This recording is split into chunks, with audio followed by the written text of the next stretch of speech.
ശ്രീ സന്തോഷ് കുമാറിൻ്റെ കാറ്റുമാളിക എന്ന ഏറ്റവും പുതിയ പുസ്തകം ഈ വേദിയിൽ ഇപ്പോൾ പ്രകാശനം ചെയ്യപ്പെടുകയാണ്. അധ്യക്ഷൻ ഡോക്ടർ MG ബാബുജി സാർ, ഇന്ന് കോട്ടയം കവിയരങ്ങിനെ സംബന്ധിച്ച് വളരെയൊരു ധന്യമായ ദിവസമാണ്. ഇന്ന് നമ്മളെല്ലാവരും ഇവിടെ ഒത്തുകൂടിയിരിക്കുന്നത് ശ്രീ സന്തോഷ് സാറിൻ്റെ പുസ്തക പ്രകാശന ചടങ്ങിലേക്കാണ്. ഇന്നത്തെ ഈ യോഗത്തിൽ പ്രകാശന കർമ്മം നിർവഹിക്കുന്ന പ്രിയപ്പെട്ട മനോജ് കുറൂർ സാറിനെ നിങ്ങളുടെ എല്ലാവരുടെയും പേരിൽ ഈ വേദിയിലേക്ക് സ്വാഗതം ചെയ്യുന്നു. പുസ്തക പരിചയം നടത്തുന്നത് ആതിര പ്രകാശാണ്. ശ്രീമതി ആതിര പ്രകാശിനെ ഇന്നത്തെ ഈ വേദിയിലേക്ക് ഹൃദയപൂർവ്വം സ്വാഗതം ചെയ്യുന്നു. നമ്മുടെ ഇന്നത്തെ ഈ സമ്മേളനത്തിൽ ആശംസകൾ അറിയിക്കുന്ന ഐമനം ജോൺ സാറിനെ ഇന്നത്തെ ഈ ചടങ്ങിലേക്ക് ഹൃദയപൂർവ്വം സ്വാഗതം ചെയ്യുന്നു. അതുപോലെ തന്നെ ഇന്നത്തെ വേദി ധന്യമാക്കുന്ന KB Prasannakumar sir, Unnikrishnan Kidangoor, Mathew J Muttam sir, Manoj Vengola, ഇന്നത്തെ പുസ്തക പ്രകാശനത്തിലെ ഏറ്റുവാങ്ങുന്ന മനോജ് വെങ്ങോല എന്നിവരെയും ഹൃദയപൂർവ്വം സ്വാഗതം ചെയ്യുന്നു. എല്ലാവരെയും സ്നേഹപൂർവ്വം ഇന്നത്തെ ഈ യോഗത്തിലേക്കും അതുപോലെ തന്നെ ഈ പുസ്തക പ്രകാശന ചടങ്ങിലേക്കും സ്നേഹപൂർവ്വം ഒരിക്കൽ കൂടി സ്വാഗതം ചെയ്തുകൊണ്ട് തുടർ നടപടികളിലേക്ക് കടക്കുന്നു.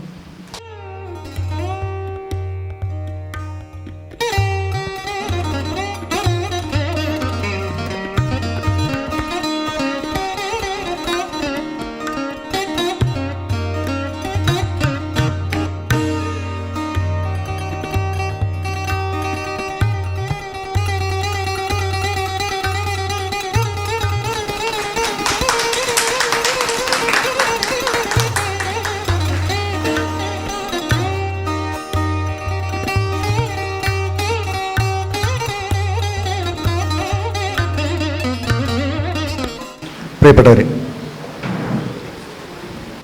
നമ്മുടെ പ്രിയ സുഹൃത്ത് ശ്രീ സന്തോഷ് കുമാറിൻ്റെ കാറ്റുമാളിക എന്ന കഥാസമാഹാരം ഇവിടെ പ്രകാശനം ചെയ്യപ്പെട്ട് കഴിഞ്ഞു. അത്തരത്തിൽ ഒരു സന്തോഷകരമായ സന്ദർഭത്തിലാണ് ഞാനിപ്പോഴിവിടെ നിൽക്കുന്നത്. സന്തോഷകരമായ സന്ദർഭം എന്താണെന്ന് വെച്ചാൽ, സി സന്തോഷ് കുമാറിനെ പോലെ ശ്രദ്ധേയനായ വളരെ മികച്ച കഥകൾ എഴുതിയിട്ടുള്ള ഈ കഥാകാരൻ്റെ മികച്ച കഥകളടങ്ങിയ ഒരു സമാഹാരം പ്രകാശനം ചെയ്യുന്നതിൻ്റെ സന്തോഷമാണ്. കൂടാതെ ഒരു ഉത്കണ്ഠയും പരിഭ്രമവും ഒക്കെ എനിക്കുണ്ട്. കാരണം എന്താ വെച്ചാൽ, ഈ കഥാസമാഹാരം പ്രകാശനം ചെയ്യാൻ എന്നെക്കാൾ യോഗ്യരായ പലരും ഈ വേദിയിൽ തന്നെയുണ്ട്. ഞാനാണെങ്കിൽ ഒരു ചെറുകഥ പോലും എഴുതിയിട്ടില്ലാത്ത ആളാണ്. എഴുതിയിട്ടുള്ളത് കവിതകളും നോവലുകളുമാണ്. ചെറുകഥ എന്തുകൊണ്ടോ എനിക്കിതുവരെ എഴുതാൻ പറ്റിയിട്ടില്ല. ഞാൻ നോക്കുമ്പോൾ ഇവിടെ മലയാളത്തിലെ തന്നെ ഏറ്റവും മുതിർന്ന ശ്രദ്ധേയനായ എഴുത്തുകാരൻ അല്ലെങ്കിൽ എഴുത്തുകാരിൽ ഒരാളായിട്ടുള്ള ഐമനം ജോൺ ഏട്ടനുണ്ട്. എൻ്റെ തന്നെ പ്രിയ സുഹൃത്തായിട്ടുള്ള ഹരീഷിൻ്റെ പേര് നോട്ടീസിൽ കണ്ടിരുന്നു. മറ്റ് മികച്ച കഥാകൃത്തുക്കളുണ്ട്. മനോജ് വെങ്ങോല പിന്നെ പുസ്തക പ്രകാശനത്തിൽ പങ്കുചേരുന്നുണ്ട്. രമേശൻ മുല്ലശ്ശേരിയുണ്ട്. പണ്ട് തൊട്ടേ കവിതകളും കഥകളും നന്നായിട്ട് എഴുതിയിട്ടുള്ള ഉണ്ണികൃഷ്ണൻ കിടങ്ങൂരുണ്ട്. ഇങ്ങനെ കഥാകൃത്തുക്കളുടെ ഒരു സംഗമം. ഇനി വേറെ പ്രിൻസിൻ്റെ ഒക്കെ പേര് ഇതിൽ കണ്ടിരുന്നു. ഇതിപ്പോൾ ഏതും പോരാത്തിന് ഇവിടെ വന്നപ്പോഴേക്കും PF മാത്യൂസ് ഇവിടെ വന്നിരിക്കുന്നു. അപ്പോൾ ഇവരെ എല്ലാവരും കൂടി കണ്ടു കഴിഞ്ഞപ്പോഴേക്കുള്ളൊരു പരിഭ്രമം ഉണ്ടല്ലോ. വെച്ചാൽ ഒരു കഥ പോലും എഴുതാത്ത ഞാൻ കഥയെക്കുറിച്ച് സംസാരിക്കുക എന്ന ആ ഒരു പരിഭ്രമം തീർച്ചയായിട്ടും എനിക്ക് ഉണ്ട്. പിന്നെ ഒരു ധൈര്യം എന്ന് വെച്ചാൽ, ചെറുപ്പം മുതൽ തന്നെ കവിതകളാണ് എഴുതിയിരുന്നതെങ്കിലും അടുത്ത കൂട്ടുകാർ മുഴുവൻ തന്നെ ഏകദേശം ചെറുകഥാകൃത്തുക്കളോ നോവലിസ്റ്റുകളോ ആയിരുന്നു എന്നുള്ള അതുകൊണ്ട് അവരോട് നിരന്തരം സംസാരിച്ചും പലതരത്തിലുള്ള സംവാദങ്ങളിൽ ഏർപ്പെട്ടും ഒക്കെ കഥയെക്കുറിച്ച് കൂടി അല്ലെങ്കിൽ ഫിക്ഷൻ എന്ന വിഭാഗത്തെക്കുറിച്ച് കൂടി ഒരു ധാരണ ചെറുപ്പം മുതലേ ഉണ്ടാവാൻ കാരണമായിട്ടുണ്ട്. കൂടാതെ അത്തരത്തിലുള്ള കൃതികളാണ് കൂടുതലും വായിക്കാറും ഉണ്ടായിരുന്നത്. ആ ഒരു ധൈര്യത്തിലാണ് എന്തെങ്കിലുമൊക്കെ പറയാം എന്ന് വിചാരിക്കുന്നത്.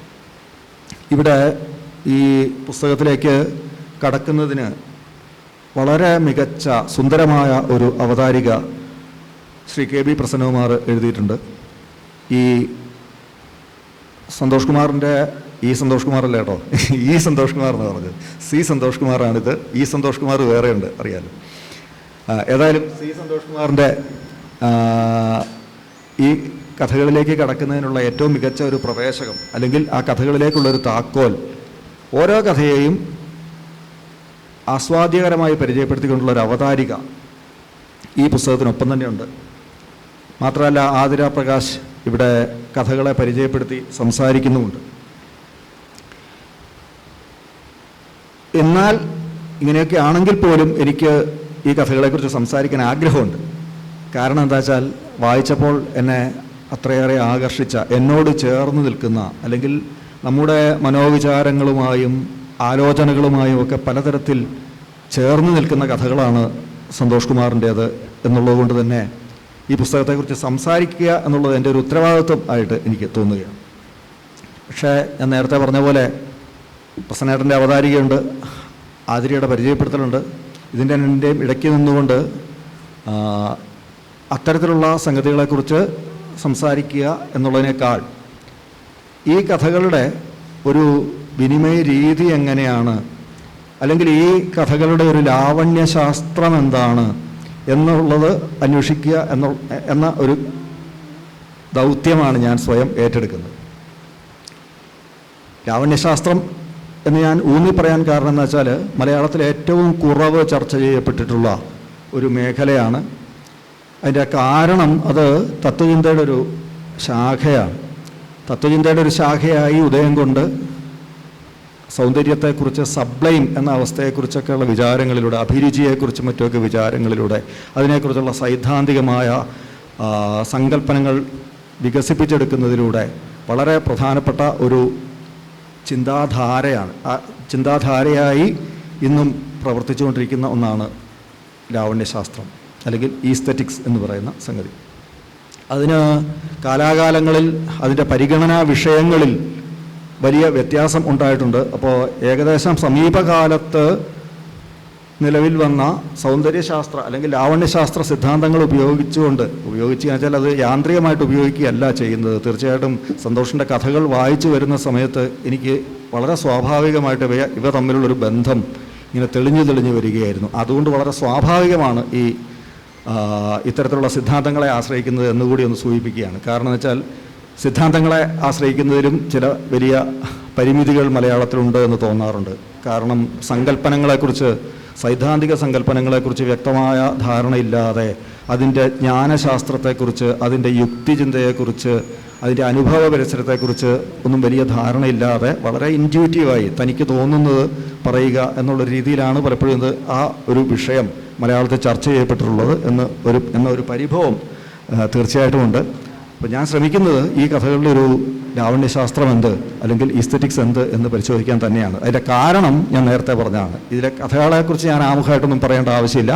മാത്രമല്ല കഥയുടെ പരിചയപ്പെടുത്തൽ നിർവഹിക്കേണ്ട ആവശ്യവുമില്ല. അതുകൊണ്ടാണ് നമുക്ക് ഏത് കഥയിലും കഥ എന്ന് പറഞ്ഞ രൂപത്തിനെ തന്നെ ആദ്യം പരിഗണിക്കുകയാണെങ്കിൽ ഏത് കഥയ്ക്കും അടിസ്ഥാനപരമായിട്ട് രണ്ട് ഘടകങ്ങളുണ്ടാവും. ഒന്ന് അതിൻ്റെ പ്രമേയമാണ്, മറ്റത് അതിൻ്റെ ആഖ്യാനമാണ്. ഈ രണ്ടും വിനിമയം ചെയ്യപ്പെടുന്നത് ഭാഷ എന്ന മാധ്യമത്തിലൂടെയാണ്. ഞാൻ ഇത്രയും പറഞ്ഞതൊക്കെ ഏത് കമ്മ്യൂണിക്കേഷൻ സിസ്റ്റത്തിനും, ഏത് സംവേദന വ്യവസ്ഥയ്ക്കും, ഏത് വിനിമയ വ്യവസ്ഥയ്ക്കും ബാധകമാണ്. എന്നാൽ അതിൽ നിന്ന് കഥ പോലെയുള്ള വ്യവഹാരങ്ങളെ വ്യത്യസ്തമാക്കുന്ന ഒരു ഘടകം കൂടിയുണ്ട്. അതെന്താണെന്ന് വെച്ചാൽ അവിടെ കമ്മ്യൂണിക്കേഷൻ സിസ്റ്റത്തെക്കുറിച്ച് ഒന്ന് സൂചിപ്പിക്കുകയാണെങ്കിൽ, ഒന്ന് ഇപ്പോൾ സന്ദേശകർത്താവ് അല്ലെങ്കിൽ സെൻഡർ എന്ന് പറയുന്ന ആളുണ്ട്, സ്വീകർത്താവുണ്ട്, റിസീവർ എന്നുള്ള ആ വശത്തായിട്ട് സ്വീകർത്താവുണ്ട്. രണ്ടുപേരും രണ്ട് വശത്തായിട്ട് നിൽക്കുന്നു. ഇടയ്ക്കൊരു സന്ദേശമുണ്ട്, കൈമാറ്റം ചെയ്യുന്ന ഒരു സന്ദേശമുണ്ട്. ആ സന്ദേശം തീർച്ചയായിട്ടും ഒരു മാധ്യമത്തിലൂടെയാണ്, ഒരു മീഡിയത്തിലൂടെയാണ് അവിടെ കമ്മ്യൂണിക്കേറ്റ് ചെയ്യുന്നത്. ആ സന്ദേശം നമ്മൾ എൻകോഡ് ചെയ്യുകയാണ്, അല്ലെങ്കിൽ സന്ദേശകർത്താവ് അത് എൻകോഡ് ചെയ്യുന്നു, സ്വീകർത്താവ് അത് ഡീകോഡ് ചെയ്യുന്നു. ഇതിനൊക്കെ ഒരു കോണ്ടെക്സ്റ്റിൻ്റെ അല്ലെങ്കിൽ ഒരു സന്ദർഭത്തിൻ്റെ ഒരു സാന്നിധ്യവും ഉണ്ട്. ഇത്രയും കാര്യങ്ങൾ ഒരു കമ്മ്യൂണിക്കേഷൻ സിസ്റ്റത്തിൻ്റെ അടിസ്ഥാനമായിട്ട് പ്രവർത്തിക്കുന്നവയാണ് നമുക്ക് എല്ലാവർക്കും അറിയാം. എന്നാൽ കഥകളുടെ സംവേദനം അല്ലെങ്കിൽ കഥ പോലെയുള്ള സർഗാത്മക വ്യവഹാരങ്ങളുടെ സംവേദനം അതിനൊരു സവിശേഷതയുണ്ട്, ഒരു വളരെ വലിയൊരു സവിശേഷതയുണ്ട്. അവിടെ അതിൻ്റെ ഈ മാധ്യമവും അതിൻ്റെ ഉള്ളടക്കവും അല്ലെങ്കിൽ ഞാൻ നേരത്തെ പറഞ്ഞ ഭാഷ അതിൻ്റെ മാധ്യമം ആണെങ്കിൽ, അതേപോലെ തന്നെ അതിൻ്റെ ആ പറച്ചിൽ രീതി അതിൻ്റെ കോഡ് ആണെങ്കിൽ, അതിൻ്റെ ഉള്ളടക്കം അതിൻ്റെ മെസ്സേജ് ആണെങ്കിൽ, ഇതെല്ലാം ഒന്ന് തന്നെയാണ് കഥയെ സംബന്ധിച്ച്. കാരണം വെച്ചാൽ കഥ പോലെയുള്ള വ്യവഹാരങ്ങളിൽ നമുക്ക് ഉള്ളടക്കത്തെ അല്ലെങ്കിൽ അതിൻ്റെ പ്രമേയത്തെ നമുക്ക് അതിൻ്റെ രൂപത്തിൽ നിന്ന് വേർപെടുത്താൻ പറ്റില്ല. അതായത് എന്തു പറയുന്നു എന്നുള്ളതും എങ്ങനെ പറയുന്നു എന്നുള്ളതും രണ്ടും പരസ്പരം ബന്ധിതമാണ് എന്നല്ല പറയേണ്ടത്, പകരം രണ്ടും ഒന്ന് തന്നെയാണ്. ഒരു പ്രത്യേക രീതിയിൽ അത് പറയാൻ പറ്റുള്ളൂ. അത് അങ്ങനെ തന്നെ പറഞ്ഞാലേ കഥയാവുകയുമുള്ളൂ. അല്ലെങ്കിൽ ഒരാശയം പറഞ്ഞിട്ട് അതിനെ വേറൊരു തരത്തിലേക്ക് മാറ്റുക എന്നുള്ളത് ഒരു കഥയിൽ സാധ്യമായ കാര്യമല്ല. നമുക്ക് ലേഖനത്തിലാണെങ്കിൽ അത് മാറ്റാം, പക്ഷേ ആ പറഞ്ഞ രീതി വളരെ പ്രധാനമാണ്. ആ പറഞ്ഞ രീതി തന്നെയാണ് ഒരു തരത്തിൽ പറഞ്ഞാൽ പറച്ചിലും അതിൻ്റെ ഉള്ളടക്കവും അത് തന്നെയാണ് എന്ന് പറയുന്ന ഒരു വലിയ സവിശേഷത സർഗാത്മകമായിട്ടുള്ള ഏത് വ്യവഹാരത്തിനുമുണ്ട്. കാരണം വെച്ചാൽ ഇപ്പോൾ ഒരു സംഗീതജ്ഞനെ സംബന്ധിച്ച് അയാൾ ചിന്തിക്കുന്നത് സംഗീതത്തിലൂടെയാണെന്നും, ഒരു സംഗീതജ്ഞൻ ചിന്തിക്കുകയാണെങ്കിൽ അത് സംഗീതത്തിലൂടെയാണ്. അയാളുടെ ചിന്ത പ്രവർത്തിക്കുന്നത് തന്നെ സംഗീതത്തിൻ്റെ രൂപത്തിലാണ്, അല്ലെങ്കിൽ ആ രൂപത്തിലാണ്, അല്ലെങ്കിൽ ഭാഷയിലൂടെ അല്ല അയാൾ ചിന്തിക്കുക, സംഗീതത്തിൻ്റെ ഒരു യുക്തി ഉപയോഗിച്ചുകൊണ്ടാണ്. ഇപ്പം ഈ രീതിയിലുള്ളൊരു ഒരു സവിശേഷത സർഗാത്മകമായിട്ടുള്ള എല്ലാ വ്യവഹാരങ്ങൾക്കുമുണ്ട്. അവിടെ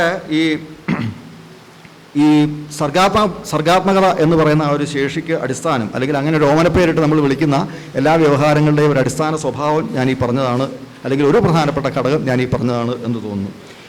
സന്തോഷ് കുമാറിൻ്റെ കഥകളെ സർഗാത്മകമാക്കുന്ന പ്രധാനപ്പെട്ട ചില ഘടകങ്ങളുണ്ട്. ഒന്ന് അതിൻ്റെ ഭാഷയുടെ കാവ്യാത്മകത തന്നെയാണ്. വളരെ പോയറ്റിക്കായിട്ടുള്ളൊരു ഭാഷയിലാണ് എഴുതുന്നത്. എനിക്ക് തോന്നുന്നു കോട്ടയം കവിയരങ്ങ് പോലെ ഒരു കാവ്യാസ്വാദക കവിതാ അവതരണ സംഘം ഇതിൻ്റെ സംഘാടകരാകുന്നതിൽ വലിയ സന്തോഷമുണ്ട്. കാരണം വെച്ചാൽ കഥ ഒരു വഴിക്ക് നമ്മൾ ഈ ആൻഡമാൻ നിക്കോബാർ ദ്വീപുകളൊക്കെ ഓർമ്മ വരും, അല്ലെങ്കിൽ ലക്ഷദ്വീപുകളൊക്കെ ഓർമ്മ വരും. കാരണം വെച്ചാൽ കഥകളുടെ ഒരു ദ്വീപ്. ഞാൻ ഈ പല കലാമേഖലകളുമായിട്ട് ബന്ധപ്പെടുന്നതുകൊണ്ട് പറയുകയാണ്. കവികൾ അവരുടേതായിട്ടൊരു ലോകം, കഥാകൃത്തുക്കൾ അവരുടേതായിട്ടുള്ള വേറൊരു ലോകം, ചിത്രകാരന്മാരും ശില്പികൾ ഇതൊന്നുമായിട്ട് യാതൊരു ബന്ധമില്ലാതെ വേറൊരു ലോകം, ക്ലാസിക്കൽ കലാകാരന്മാരുടെ വേറൊരു ലോകം, ഇങ്ങനെ പല ലോകങ്ങളായിട്ട് ഒരു തരത്തിൽ പറഞ്ഞാൽ എല്ലാവരുടെയും പൊതുവായിട്ടുള്ളൊരു വിഷയമാണ് ഇത്തരത്തിലുള്ള സംഗതികൾ. പല കലകളുടെ വിനിമയം, പല കലകൾക്കും പൊതുവായിട്ടുള്ള ചില ഘടകങ്ങൾ, ഇങ്ങനെയൊക്കെയുള്ള പല സംഗതികളുണ്ട്. പക്ഷേ നമ്മൾ അത്തരത്തിലുള്ള കാര്യങ്ങളെക്കുറിച്ച് അധികം ആലോചിക്കുന്നതിന് പകരം എപ്പോഴും ഇങ്ങനെ വേർതിരിഞ്ഞ് അതാത് ലോകത്ത് മാത്രം ജീവിച്ചിരിക്കുന്ന ഒരു അവസ്ഥ മലയാളത്തിലുണ്ട്. അതുകൊണ്ട് ഈ കവികളുടെ ഒരു സംഘം, അല്ലെങ്കിൽ കവിതയ്ക്ക് മുൻതൂക്കം കൊടുക്കുന്ന ഒരു പ്രസ്ഥാനം ഈ കഥകളുടെ പ്രകാശനം നടത്തുന്നതിൽ, അതിൻ്റെ സംഘാടനം ഏറ്റെടുത്തതിലുള്ള വലിയ സന്തോഷം കൂടി ഞാൻ പറയുകയാണ്. കാരണം വെച്ചാൽ സന്തോഷിൻ്റെ കഥകളുടെ ഒരു പ്രധാനപ്പെട്ട സവിശേഷത അതിൻ്റെ വളരെ പോയറ്റിക്കായിട്ടുള്ള, വളരെ കാവ്യാത്മകമായിട്ടുള്ള അതിൻ്റെ ഭാഷയാണ്. പല കഥകളുടെയും തലക്കെട്ട് തന്നെ മെറ്റഫോറിക്കാണ്, രൂപകാത്മകമായിട്ടുള്ള തലക്കെട്ടുകളാണ്. കാന്താരിക്കടവ്, അതുപോലെ ആകാശക്കപ്പൽ, കാറ്റുമാളിക തുടങ്ങിയാണ് കവിതകളുടെ, അല്ലെങ്കിൽ എന്നിങ്ങനെ കവിതകളുടെ തലക്കെട്ടുകളെ ഓർമ്മിപ്പിക്കുന്ന തരത്തിലാണ് സന്തോഷിൻ്റെ കഥകളുടെ തലക്കെട്ടുകൾ. അതുപോലെ ഭാഷയുടെ ഒരു സവിശേഷത പറഞ്ഞാൽ, ഒരു തമാശയായിട്ട് പറഞ്ഞാൽ, ഒരു കൗതുകത്തിൻ്റെ രീതി പറഞ്ഞു കഴിഞ്ഞാൽ, വെയിൽ, മഴ, കാറ്റ് തുടങ്ങിയിട്ടുള്ള അനുഭവങ്ങൾ, അത്തരത്തിലുള്ള പ്രകൃതി പ്രതിഭാസങ്ങൾ എന്നാൽ പിന്നെ സന്തോഷിനെ പിടിച്ചാൽ കിട്ടില്ല. കാരണം പോയറ്റിക് ലാംഗ്വേജിലേക്ക് അങ്ങ് കഥയാണെന്നുള്ളത് പോലും വിസ്മരിച്ച് പലപ്പോഴും കാവ്യഭാഷയിലേക്ക്, ആ കാവ്യഭാഷയുടെ ഒരു കുത്തൊഴുക്കാണ് പിന്നീട് പലപ്പോഴും നമുക്ക് കാണാൻ പറ്റുക. ഒരു വലിയ മഴ പെയ്യുന്നത് പോലെ, അല്ലെങ്കിൽ അത്തരത്തിൽ ചുട്ടുപഴുത്ത വെയിൽ അടിക്കുന്നത് പോലെ ഒരു അനുഭവം അവിടെ സൃഷ്ടിക്കാനായിട്ട് സന്തോഷം എപ്പോഴും ശ്രമിക്കാറുണ്ട്. ഞാനിത് തമാശയായിട്ട് പറഞ്ഞത് എന്നുള്ളതിനേക്കാൾ കൂടുതൽ ഞാൻ സ്നേഹം കൊണ്ട് പറഞ്ഞതാണ്. കാരണം ഇന്ന് വളരെ ഡ്രൈ ആയിട്ടുള്ള ഒരു കഥ പറയുകയെന്ന് വെച്ചാൽ അതിൻ്റെ ഉള്ളടക്കം അതേപടി പറഞ്ഞു പോവുക മാത്രമാണ് ചെയ്യേണ്ടത് എന്ന് വിചാരിക്കുന്ന കഥാകൃത്തുക്കൾ പലരും, അല്ലെങ്കിൽ അത്തരത്തിലുള്ള കഥകൾ ഏറി വരുന്ന ഒരു കാലത്ത് ഇത് വലിയൊരു ആശ്വാസമാണ് എന്ന് പറയാതിരിക്കാൻ നിവൃത്തിയില്ല. കാരണം വളരെ സുന്ദരമായ, മനോഹരമായ ആ അനുഭവങ്ങളുടെ തീവ്രത ഉൾക്കൊള്ളുന്ന തരത്തിലുള്ള നിരവധി വരികൾ, കാവ്യാത്മകമായിട്ടുള്ള വരികൾ ഈ കഥകളിൽ നമുക്ക് കണ്ടെത്താവുന്നതാണ്. ഞാൻ 1-2 ഉദാഹരണങ്ങൾ മാത്രം പറയാം. ആകാശക്കപ്പൽ എന്ന് പറയുന്ന ആ കഥയുടെ തുടക്കം ഒരു തരത്തിൽ പറഞ്ഞാൽ ഇത് വളരെ ശ്രദ്ധേയമായൊരു സംഗതിയാണ്. ആകാശക്കപ്പൽ എന്നുള്ള കഥ വാസ്തവത്തിൽ ഒരു എന്താ പറയുക, വളരെ സാങ്കേതികമായിട്ടുള്ള വിശദാംശങ്ങൾ, അതും ഒരു വിമാനത്തിൻ്റെ യന്ത്രത്തകരാറുകൾ പരിഹരിക്കുന്നതുമായിട്ട് ബന്ധപ്പെട്ട വിശദാംശങ്ങൾ അടങ്ങിയിട്ടുള്ളൊരു കഥയാണ്. അത് എത്രത്തോളം എത്രത്തോളം ഡ്രൈ ആയിട്ടുള്ളൊരു സംഗതി ആയിരിക്കാം അങ്ങനൊരു പ്രമേയം കഥയിൽ ട്രീറ്റ് ചെയ്ത് കഴിഞ്ഞാൽ സംഭവിക്കുക എന്നുള്ളത് നമുക്ക് ഊഹിക്കാവുന്നതേ ഉള്ളൂ. അടുത്ത കാലത്ത് അത്തരത്തിലുള്ള നിരവധി കഥകൾ ഞാൻ കണ്ടിട്ടുണ്ട്. പക്ഷേ അവയൊക്കെ നമ്മൾ കുറച്ചങ്ങോട്ട് കഴിയുമ്പോഴേക്കും, കാരണം ഈ യാന്ത്രിക ലോകത്തെ ആവിഷ്കരിക്കുന്നതിന് വേണ്ടി ഒരുതരം യാന്ത്രികമായിട്ടുള്ള ഭാഷയിൽ, വളരെ വരണ്ട ശുഷ്കമായൊരു ഭാഷയിൽ അത് ആവിഷ്കരിക്കുന്നതിൻ്റെ, അത്തരത്തിൽ എഴുതുന്നതിൻ്റെ പീഡനം നമ്മൾ പലപ്പോഴും അനുഭവിച്ചിട്ടുള്ളതുകൊണ്ടാണ് ഇത് പറയുന്നത്. ഇതങ്ങനെയല്ല. ഈ കഥ ട്രീറ്റ് ചെയ്യുന്ന രീതി നോക്കുക. ഞാൻ അതിൻ്റെ ചില ഭാഗങ്ങളൊന്ന് വായിക്കാം. ആദ്യ ഭാഗത്തെ ചില വരികൾ മാത്രമാണ്. കടലിൻ്റെ ഉപ്പും മരങ്ങളുടെ പച്ചയും പേറി വരുന്ന കാറ്റ്, അത് വെയിലിനെ പറത്തിക്കൊണ്ടു പോകുന്ന കാറ്റാണ്. കാറ്റ് പറത്തിക്കൊണ്ടു പോയത് വെയിലിൻ്റെ ചൂടിനെ മാത്രമായിരുന്നു. വെളിച്ചത്തെ പറത്തിക്കൊണ്ടു പോകാനുള്ള സിദ്ധി അത് നേടിയിട്ടുണ്ടായിരുന്നില്ല. ഞാനത് പലപ്പോഴും ഇങ്ങനെയുള്ള വരികൾ കൂടുതൽ കണ്ടിട്ടുള്ളത് കവിതയിലാണ്. അതിനാൽ കുപ്പിച്ചില്ലുപോലെ വീണ് ചിതറുന്ന പതിവ് പ്രവൃത്തി വെയിൽ നിർബാധം തുടർന്നു. കാറ്റിൻ്റെ വരവോടെ അസ്വസ്ഥരാകാൻ തുടങ്ങിയത് ടർമാക്കിൽ വിശ്രമിക്കുന്ന വിമാനങ്ങളായിരുന്നു. വാവെടുത്ത പശുക്കൾ വിത്തുകാളയുടെ മുന്നിൽപ്പെട്ടാൽ എന്നതുപോലെയായി അവരുടെ അവസ്ഥ.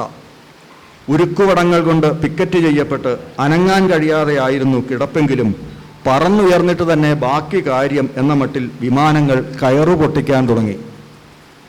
ഇങ്ങനെ ആണ് ആ കഥയുടെ ഒരു ട്രീറ്റ്മെൻറ്റ്. ഞാൻ പറഞ്ഞ വിമാനത്തെക്കുറിച്ചും അതിൻ്റെ യന്ത്രങ്ങളുടെ വിശദാംശങ്ങളുണ്ട്, മറ്റ് സാങ്കേതിക ഘടകങ്ങളുടെ വിശദാംശങ്ങളുണ്ട്. ഇങ്ങനെയൊക്കെ ഉള്ളപ്പോഴും അതേസമയത്ത് കഥയിലാണെങ്കിൽ വളരെ അപ്രതീക്ഷിതമായ, അല്ലെങ്കിൽ വലിയ പരിണാമഗുപ്തി എന്നൊക്കെ നമുക്ക് പറയാവുന്ന അത്തരത്തിലുള്ള സംഗതികളും ആ കഥയിലില്ല. ഒരു തരത്തിൽ പറഞ്ഞ അവസ്ഥ തന്നെ ആഖ്യാനം ചെയ്യുന്ന, അല്ലെങ്കിൽ ഞാൻ നേരത്തെ പറഞ്ഞ പോലെ ഒരു സന്ദർഭത്തെ അതേപടി ആഖ്യാനം ചെയ്യാനുള്ളൊരു ശ്രമമാണ്, അല്ലെങ്കിൽ അത്തരത്തിലുള്ള സന്ദർഭങ്ങളെ അതേപടി ആഖ്യാനം ചെയ്യാനുള്ള ശ്രമമാണ് വാസ്തവത്തിൽ ആ കഥയിലുള്ളത്. എങ്കിൽ പോലും അതിൻ്റെ ഈ ആ ഭാഷ മറ്റൊരു തരത്തിലുള്ളൊരു നിഗൂഢമായ ഒരു ലോകം അതിനൊപ്പം തന്നെ സൃഷ്ടിച്ചെടുക്കുന്നുണ്ടെന്ന് പറയാതിരിക്കാൻ നിവൃത്തിയില്ല. അതുപോലെ വേറൊരു കഥയിൽ, ആമ്പക്കാടൻ കപ്പ കൃഷിക്കൊരു മാർഗരേഖ എന്നുള്ള കഥയിൽ, കുംഭം മീനമാസങ്ങൾ വെയിലിന് ഉളിപ്പല്ലുകൾ മുളയ്ക്കുന്ന കാലമാണ് എന്നാണ് ഒരു വരി. മൊട്ടക്കുന്നുംപുറത്തെ കന്യാച്ഛേദം സംഭവിച്ച മണ്ണ്, അല്ലെങ്കിൽ ആവിയിൽ പുഴുങ്ങിയെടുക്കുന്ന ഒരു പലഹാരമാണ് പകൽ. ഇങ്ങനെ ഇത്തരത്തിലുള്ള നിരീക്ഷണങ്ങൾ, വളരെ കാവ്യാത്മകമായിട്ടുള്ള വരികളും അത്തരത്തിലുള്ള നിരീക്ഷണങ്ങളും അടങ്ങിയിട്ടുള്ള കഥകളാണ് സന്തോഷിൻ്റേത്. അതിൻ്റെ ചില സൂചനകൾ മാത്രമാണ് ഞാനിവിടെ പറഞ്ഞത്. അതുപോലെ ആറ് കഥകൾ എന്നുള്ള തലക്കെട്ടിൽ സമാഹരിച്ചിരിക്കുന്നത് കഥകളിൽ ഒതുങ്ങാനാവാതെ പുറത്തേക്ക് തെറിച്ചുപോയ കാവ്യഖണ്ഡങ്ങളാണെന്ന് തന്നെ നമുക്ക് തോന്നും. ഈ പോയറ്റിക് പീസസ് ആണ്, അല്ലെങ്കിൽ കാവ്യശകലങ്ങളാണ് അതിങ്ങനെ പുറത്തേക്ക് തെറിച്ചതെന്ന് തോന്നും. അല്ലെങ്കിൽ അത് വളരെ കാവ്യാത്മകമാണ്. ആ രീതിയിൽ കഥ എന്ന് പറയുന്നതിനേക്കാൾ കവിത എന്ന് പറയാവുന്ന, അല്ലെങ്കിൽ കവിതയോട് കൂടുതൽ അടുത്ത് നിൽക്കുന്ന ഈ പോസ്റ്റ് മോഡേൺ പോയട്രിയുടെ ഒരു സ്വഭാവത്തിലുള്ള 6 ഖണ്ഡങ്ങളാണ് അത്. ഒരു കഥയുടെ ആദ്യത്തെ വാചകം മാത്രം വായിക്കാം. കണ്ണും പൂവും എന്ന് പറയുന്ന കഥയുടെ. അന്നൊക്കെ പൂവുകൾ മണം സ്വന്തമായി ഉൽപ്പാദിപ്പിക്കുകയും നിറം പുറമേ നിന്ന് വാങ്ങുകയുമായിരുന്നു പതിവ്. ഇങ്ങനെയാണത് തുടങ്ങുന്നത് തന്നെ. പിന്നെ അതിൻ്റെ അനുബന്ധമായിട്ടുള്ള ഭാവനകളിലേക്ക് ആ കഥ വികസിക്കുകയാണ്. കഥ എന്ന് പേരിട്ടതുകൊണ്ട് കഥ, ഞാൻ കവിതയെന്നും വിളിക്കാമെന്ന് തോന്നുന്നു എനിക്ക്. അപ്പോൾ ഇങ്ങനെയുള്ള ഉപമകളും രൂപകങ്ങളും മാത്രമല്ല, ഇതര വസ്തുക്കൾക്ക് മനുഷ്യ സ്വഭാവം നൽകുന്ന പേഴ്സോണിഫിക്കേഷൻ എന്ന കാവ്യസങ്കേതവും ഒക്കെ സമർത്ഥമായിട്ട് ഉപയോഗിച്ചുകൊണ്ടാണ് സന്തോഷ് ഈ കഥകൾ പറയുന്നത്. ഞാൻ ഈ പേഴ്സോണിഫിക്കേഷനെ കുറിച്ച് പറയാൻ കാര്യം വെച്ചാൽ, നമുക്ക് ഈ നിർജീവ വസ്തുക്കൾക്ക് അല്ലെങ്കിൽ മനുഷ്യേതരമായ വസ്തുക്കൾക്ക് മനുഷ്യ സ്വഭാവം ആരോപിക്കുക എന്നുള്ളത് കവിതയിൽ സാധാരണ പതിവുള്ള, കവികൾ സാധാരണ പ്രയോഗിക്കാറുള്ളൊരു കാവ്യസങ്കേതമാണ്. അത് കഥകളിൽ അധികം കണ്ടിട്ടില്ല. സന്തോഷിൻ്റെ കഥകളിൽ അതിൻ്റെ ഒരു സമൃദ്ധി തന്നെയുണ്ട്. അത് അടുത്തൊരു ഘട്ടത്തിൽ അത് വേറൊരു തലത്തിലേക്ക് വികസിക്കുകയും ചെയ്യും. അതിനെപ്പറ്റി പിന്നീട് പറയാം. അപ്പോൾ ഈ ആമ്പക്കാടൻ കപ്പകൃഷിക്കൊരു മാർഗരേഖ എന്ന കഥയുടെ അന്ത്യത്തെ നിർണ്ണയിക്കുന്നതും അതിനെ നിഗൂഢമാക്കുന്നതും വൈലോപ്പിള്ളിയുടെ കന്നിക്കൊയ്ത്തിൽ നിന്നുള്ള വരികളാണ്. അങ്ങനെ കവിതയുമായി വേറൊരു തരത്തിലുള്ള ബന്ധവും ഈ കഥാകൃത്ത് അല്ലെങ്കിൽ ഈ കഥകൾ സൂക്ഷിക്കുന്നുണ്ട്. അതുപോലെ ഈ കഥകളിലെ സവിശേഷമായിട്ടുള്ള നിരീക്ഷണങ്ങൾ വെച്ചാൽ കഥയുടെ അതാത് സന്ദർഭവുമായി ചേർന്ന് നിന്നുകൊണ്ട് തന്നെയുള്ള നിരീക്ഷണങ്ങൾ, അതും വളരെ പ്രധാനമാണ്. അത് കഥാസന്ദർഭങ്ങളെ മുൻനിർത്തി ഈ കഥാപാത്രങ്ങൾ ജീവിതാവസ്ഥകളെ വ്യാഖ്യാനിക്കുകയാണ്. ഇപ്പം ആഗ്രഹിച്ചതിൻ പ്രകാരം രക്ഷപ്പെടുകയും ഒടുവിൽ അതിനെ പ്രതി കുറ്റബോധം തോന്നുകയും ചെയ്യുന്നത് അടിമത്തത്തിൻ്റെ ഏറ്റവും ലളിതമായ നിർവചനമാണെന്ന് അവൻ ഓർത്തു. ഐസൊലേഷൻ വാർഡ് എന്നുള്ള കഥയിലെ വരിയാണ്. അതുപോലെ ഈ ആമ്പക്കാടൻ കപ്പ കൃഷിക്ക് ഒരു മാർഗരേഖ എന്നുള്ള കഥയിൽ തടിയോ ഇലയോ അല്ല, വേരാണ് മരം എന്ന് ഒരു കഥാപാത്രം പറയുകയാണ്. അതുപോലെ പരമാവധി ഉയരം എത്തിക്കഴിഞ്ഞാൽ പിന്നെ മരത്തിന് ചെയ്യാൻ പറ്റുന്ന ഒരേ ഒരു കാര്യം പടർന്നു പന്തലിക്കുക എന്നതാണ്. തണൽ പരത്താനുള്ള മരങ്ങളുടെ മഹാമനസ്കത എന്നൊക്കെ വേണേൽ അതിനെ പുകഴ്ത്താം. പക്ഷേ സത്യമതല്ല. പരമാവധി സൂര്യപ്രകാശം വലിച്ചെടുക്കാനും ചുറ്റുപാടും നിഴൽ വീഴ്ത്തിക്കൊണ്ട് മറ്റൊന്നിന് വളരാൻ ഇടം കൊടുക്കാതിരിക്കാനുമുള്ള അവയുടെ സ്വാർത്ഥതയാണത് എന്നിങ്ങനെ പറഞ്ഞിട്ട് ഞാനത് മുഴുവൻ വായിക്കുന്നില്ല. മരങ്ങളുടെ അവസ്ഥയും മനുഷ്യാവസ്ഥയും തമ്മിൽ കമ്പയർ ചെയ്തുകൊണ്ടുള്ള ആ ഭാഗങ്ങൾ അത് വളരെ എന്താ പറയട്ടെ, ഈ നിരീക്ഷണങ്ങളിലും കാണാം ആ സർഗാത്മകമായ ആഖ്യാനത്തിൻ്റെ ചാരുത എന്നൊക്കെ പറയും. ചിലപ്പോൾ കഥാരചനയെക്കുറിച്ചുള്ള നിരീക്ഷണം പോലും ആകുന്നുണ്ട്. ചില കാര്യങ്ങൾ സുന്ദരമാവുക അവ ഗുപ്തമായിരിക്കുമ്പോഴാണ്. നല്ല കഥകളിലേതുപോലെ കിഴക്കേതിലെ വീടെന്നുള്ള കവിതയിലെ വരിയാണ്. പ്രസന്നൻ ആ വരി എടുത്ത് പറഞ്ഞിട്ടുണ്ട്. ഈ കഥയിലേക്ക് കടക്കാനുള്ള താക്കോൽ എന്നുള്ള നിലയ്ക്ക് തന്നെ ആ വരി അദ്ദേഹം ആ അവതാരികയിൽ ഉപയോഗിക്കുന്നുണ്ട്. മറ്റൊന്ന് നമുക്കിനി ഞാനിതിൻ്റെ ഏറ്റവും ഭാഷ എന്നുള്ള ഘടകത്തെക്കുറിച്ചാണ് പറഞ്ഞത്. ഞാൻ ഓർഡറിൽ പറഞ്ഞതാണ്. കാരണം വെച്ചാൽ ഈ ഭാഷയുടെ സ്വഭാവം എന്താണ് എന്നുള്ളത് സൂചിപ്പിക്കുന്നതിന് വേണ്ടിയിട്ടാണ് ഇത്രയും ഉദാഹരണങ്ങൾ ഞാൻ പറഞ്ഞത്. ഇതിനേക്കാൾ സങ്കീർണമായിട്ടുള്ള ചില തലങ്ങളിലേക്ക് കടന്നാൽ മാത്രമേ നമുക്ക് സന്തോഷിൻ്റെ കവിതകളെ വേണ്ട വിധത്തിൽ വായിക്കാൻ പറ്റൂ എന്ന് തോന്നുകയാണ്. അത് അനുഭവവും ആഖ്യാനവും എന്നുള്ള ആ ഒരു എന്താ പറയണ്ടേ, വളരെ സങ്കീർണമായ വിഷയവുമായി ബന്ധപ്പെട്ടതാണ്. നമുക്കറിയാമല്ലോ, നമ്മൾ അനുഭവത്തെ ആഖ്യാനം ചെയ്യുന്നത് ഭാഷയിലൂടെയാണ്. നമുക്കറിയാം ഭാഷ എന്താണ് ചെയ്യുന്നത്. ഈ അനുഭവം, ചിന്ത, ഭാഷ ഇവയെ തമ്മിൽ ബന്ധിപ്പിച്ചുകൊണ്ടുള്ള നിരവധി ആലോചനകൾ 20-ാം നൂറ്റാണ്ടിൽ തന്നെ നടന്നിട്ടുണ്ടെന്ന് നമുക്കറിയാം. ഇപ്പം മെർലിയോ പോണ്ടിയെ പോലെ, അല്ലെങ്കിൽ അതിനു മുമ്പ് തന്നെ ഹുസേളിനെ പോലെ, ഹൈഡഗറിനെ പോലെ, ഇങ്ങനെയുള്ള നിരവധി ആളുകൾ, അല്ലെങ്കിൽ ഗോട്ട്ലെ ഫ്രീഗയെ പോലെ, എന്താണ് വിറ്റ്ഗൻസ്റ്റൈനെ പോലെ ഒക്കെയുള്ള സൈദ്ധാന്തികർ, അവരെ സൈദ്ധാന്തിക തത്വചിന്തകരാണ്. ഈ തത്വചിന്തകർ ഈ ഒരു വിഷയത്തെക്കുറിച്ച്, അല്ലെങ്കിൽ ഈ അനുഭവം, ചിന്ത, ഭാഷ തുടങ്ങിയിട്ടുള്ള ഘടകങ്ങളുടെ പരസ്പര ബന്ധത്തെക്കുറിച്ച് വളരെ കാര്യമായിട്ട് ആലോചിച്ചിട്ടുണ്ട്. തീർച്ചയായിട്ടും നമുക്കതിനകത്ത് കണക്കിലെടുക്കേണ്ട ഒരു പ്രധാനപ്പെട്ട സങ്കല്പനമുണ്ട്. നമ്മൾ ലോകത്തെക്കുറിച്ച് സംസാരിക്കുന്നത് അതിന് അതീതമായ ഒരു സങ്കേതം ഉപയോഗിച്ചുകൊണ്ടാണ്. ആ അതീതമായ സങ്കേതം ഭാഷയാണ്. ഭാഷ ലോകത്തിൻ്റെ ഭാഗമല്ല. ഏതെങ്കിലും ഒരു വസ്തുവിനെക്കുറിച്ച് പറയാൻ ആ വസ്തുവിൽ നിന്നും ഭിന്നമായി വേറൊരു മാധ്യമം ഉപയോഗിച്ചുകൊണ്ടാണ് നമ്മൾ അതിനെക്കുറിച്ച് സംസാരിക്കുന്നത്. അതിൻ്റെ ഏറ്റവും പ്രധാനപ്പെട്ട ഒരു പ്രശ്നം എന്താണ്? ഒരനുഭവത്തെക്കുറിച്ച് നമ്മൾ സംസാരിക്കാൻ തുടങ്ങിയാൽ അത് ഭാഷയിലൂടെ രൂപപ്പെടുന്നൊരു അനുഭവമായി മാറുകയുള്ളൂ. ആ അനുഭവത്തിൻ്റെ പ്രതിനിധാനം ഇതിനകത്ത് സംഭവിക്കില്ല. ആ അനുഭവത്തിൻ്റെ നേരിട്ടുള്ള പ്രതിനിധാനം സംഭവിക്കില്ല. പകരം എന്താണ്? ഭാഷയിലൂടെ മറ്റൊരു പ്രതിനിധാനം ആയിട്ടത് മാറുകയാണ് ചെയ്യുന്നത്. ഈ അനുഭവവും ഭാഷയും തമ്മിലുള്ള, അല്ലെങ്കിൽ അനുഭവവും അതിൻ്റെ ആവിഷ്കാരവും തമ്മിലുള്ള ഈ പിളർപ്പ് അത് തിരിച്ചറിയുന്നു എന്നുള്ളതാണ് ആധുനികാനന്തര കഥാകൃത്തുക്കളുടെ ഒരു പ്രധാനപ്പെട്ട സവിശേഷത. അതൊരിക്കലും മനസ്സിൻ്റെ നേരിട്ടുള്ള എന്താ പറയണ്ടേ, തൻ്റെ ആത്മാവിഷ്കാരം ആണ് എന്നത് ഭാവിക്കുന്നില്ല. പകരം കവിത കഥയായാലും കവിതയായാലും അത്തരത്തിലുള്ള കാവ്യരൂപങ്ങൾ ഭാഷയിലൂടെ രൂപപ്പെടുന്ന, അല്ലെങ്കിൽ ഭാഷ തന്നെയാണ് അതിൻ്റെ കല എന്ന് മനസ്സിലാക്കുന്നതുകൊണ്ട് തന്നെയാണ്, ആ ഒരു പ്രശ്നത്തെയും കൂടി കണക്കിലെടുക്കുന്നതുകൊണ്ടാണ് നമുക്ക് പല കഥകളും മെറ്റാഫിക്ഷനായി അനുഭവപ്പെടുന്നത്. മെറ്റാഫിക്ഷൻ എന്ന് പറഞ്ഞാൽ നിങ്ങൾക്ക് എല്ലാവർക്കും പരിചയമുള്ളതുപോലെ കഥയെക്കുറിച്ചുള്ള കഥയാവാം. അത് സന്തോഷിൻ്റെ ഒരു കഥയുണ്ട് ഈ സമാഹാരത്തിൽ. മെറ്റാഫിക്ഷൻ്റെ സ്വഭാവം വ്യക്തമായിട്ടുള്ളൊരു കഥയുണ്ട്. അത് സിൽക്ക് സ്മിതയും ബാലങ്കേ നായരും എന്ന് പറയുന്ന ആ കഥയാണ്. അതിൽ ഞാൻ എന്ന് പറയുന്ന ആളൊരു വിധികർത്താവാണ്. കഥകൾക്ക് വിധി കൽപ്പിക്കാനായിട്ട്, അല്ലെങ്കിൽ വിധികർത്താവായിട്ട് വരുന്ന ആളാണ്. അയാൾ 2 കഥകൾ, മത്സരത്തിൽ നിന്ന് 2 കഥകൾ തിരഞ്ഞെടുക്കുകയാണ്. അതിലേത് കഥയാണ് മികച്ചതെന്ന് തീരുമാനിക്കാനുള്ള അവകാശം നമുക്ക് വിട്ടുതരികയാണ്. നിങ്ങൾ തീരുമാനിക്കൂ. എനിക്കിത് 2 ഒരുപോലെ പ്രധാനമാണെന്നാണ് തോന്നിയത്, ബാക്കി ഇതിനകത്ത് ഏതാണ് മികച്ചതെന്നുള്ളത് നിങ്ങൾ തീരുമാനിക്കൂ എന്ന് പറഞ്ഞിട്ട് നമ്മുടെ മുന്നിലേക്ക് ഈ 2 കഥകളും വെച്ച് തരികയാണ്. അതൊരു മെറ്റാഫിക്ഷൻ്റെ രീതിയാണ്. ആ രീതി ഒരു പറഞ്ഞ ആധുനികാനന്തരമായ ആഖ്യാന സവിശേഷതയായിട്ട് എല്ലാവരും പറയാറുണ്ട്. മെറ്റാഫിക്ഷൻ്റെ രീതി ആധുനിക, ഇപ്പോൾ സക്കറിയയുടെയും മറ്റൊക്കെ കഥകളിൽ നമ്മൾ കണ്ട് പരിചിതമായ ഒരു സംഗതിയാണ് ഈ മെറ്റാഫിക്ഷൻ എന്നുള്ള ആ ഒരു സംഗതി. പക്ഷേ അതേപോലെ തന്നെ പാരഡിയുടെയും ഒക്കെ സ്വഭാവത്തിൽ ആ ചെറിയ 6 കഥകൾ എന്ന് പറഞ്ഞിട്ട് ഒരുമിച്ച് കൊടുത്തിരിക്കുന്ന 6 കഥകളിൽ പലതിലും പാരഡിയുടെ സ്വഭാവമുണ്ട്. മഴയെക്കുറിച്ചുള്ള കഥ, അതുപോലെ വാക്കുകൾ വിൽക്കുന്ന ആ കടയിൽ വാങ്ങിക്കാനായിട്ട് കവികൾ അല്ലെങ്കിൽ എഴുത്തുകാർ ചെല്ലുന്ന ആ കഥ അതിനൊക്കെ ഒരു പാരഡി സ്വഭാവമുണ്ട്. ഇതൊക്കെ നമുക്ക് സ്ഥിരമായിട്ട് പരിചയമുള്ള നിരന്തരം പരിചിതമായ പാരഡി പോലെയുള്ള സങ്കേതങ്ങളാണ്. പക്ഷേ അറിയാലോ, അത്തരത്തിൽ സാമാന്യവൽക്കരിക്കുന്നത് കഥകളോട് ചെയ്യുന്ന ഏറ്റവും വലിയ ദ്രോഹമാണ്. ഇങ്ങനെ ഈ രീതിയിൽ സാമാന്യവൽക്കരിക്കുക എന്ന് വെച്ചാൽ ഒരു കഥ ഞാൻ പറഞ്ഞില്ല, ഇപ്പോൾ അത് പാരഡിയാണെന്ന് പറഞ്ഞാൽ എല്ലാ പാരഡി പോലെ ഒരു പാരഡി അങ്ങനെയല്ല ഉദ്ദേശിക്കുന്നത്. പകരം വിശേഷത്തിൽ നിന്ന് സാമാന്യത്തിലേക്ക് ചെല്ലുക എന്നുള്ളതാണ് കഥാവായനയുടെ അല്ലെങ്കിൽ കലയുടെ ഒരു സംവേദന രീതി. സാമാന്യത്തിൽ നിന്ന് വിശേഷത്തിലേക്ക് വന്നിട്ടാണ് നമ്മൾ ബാക്കി എല്ലാ വസ്തുക്കളെയും മനസ്സിലാക്കുന്നത്. ഇപ്പോൾ ഉദാഹരണം പറഞ്ഞാൽ അത് ബിസ്ക്കറ്റാണ് എന്ന് പറഞ്ഞാൽ ബിസ്ക്കറ്റ് എന്ന് പറയുന്നത് സാമാന്യ ഒരു സങ്കല്പനാണ്. ആ സങ്കല്പന ഉപയോഗിച്ചുകൊണ്ടാണ് ഞാൻ ആ ബിസ്ക്കറ്റ് എന്ന് പറയുന്നത്.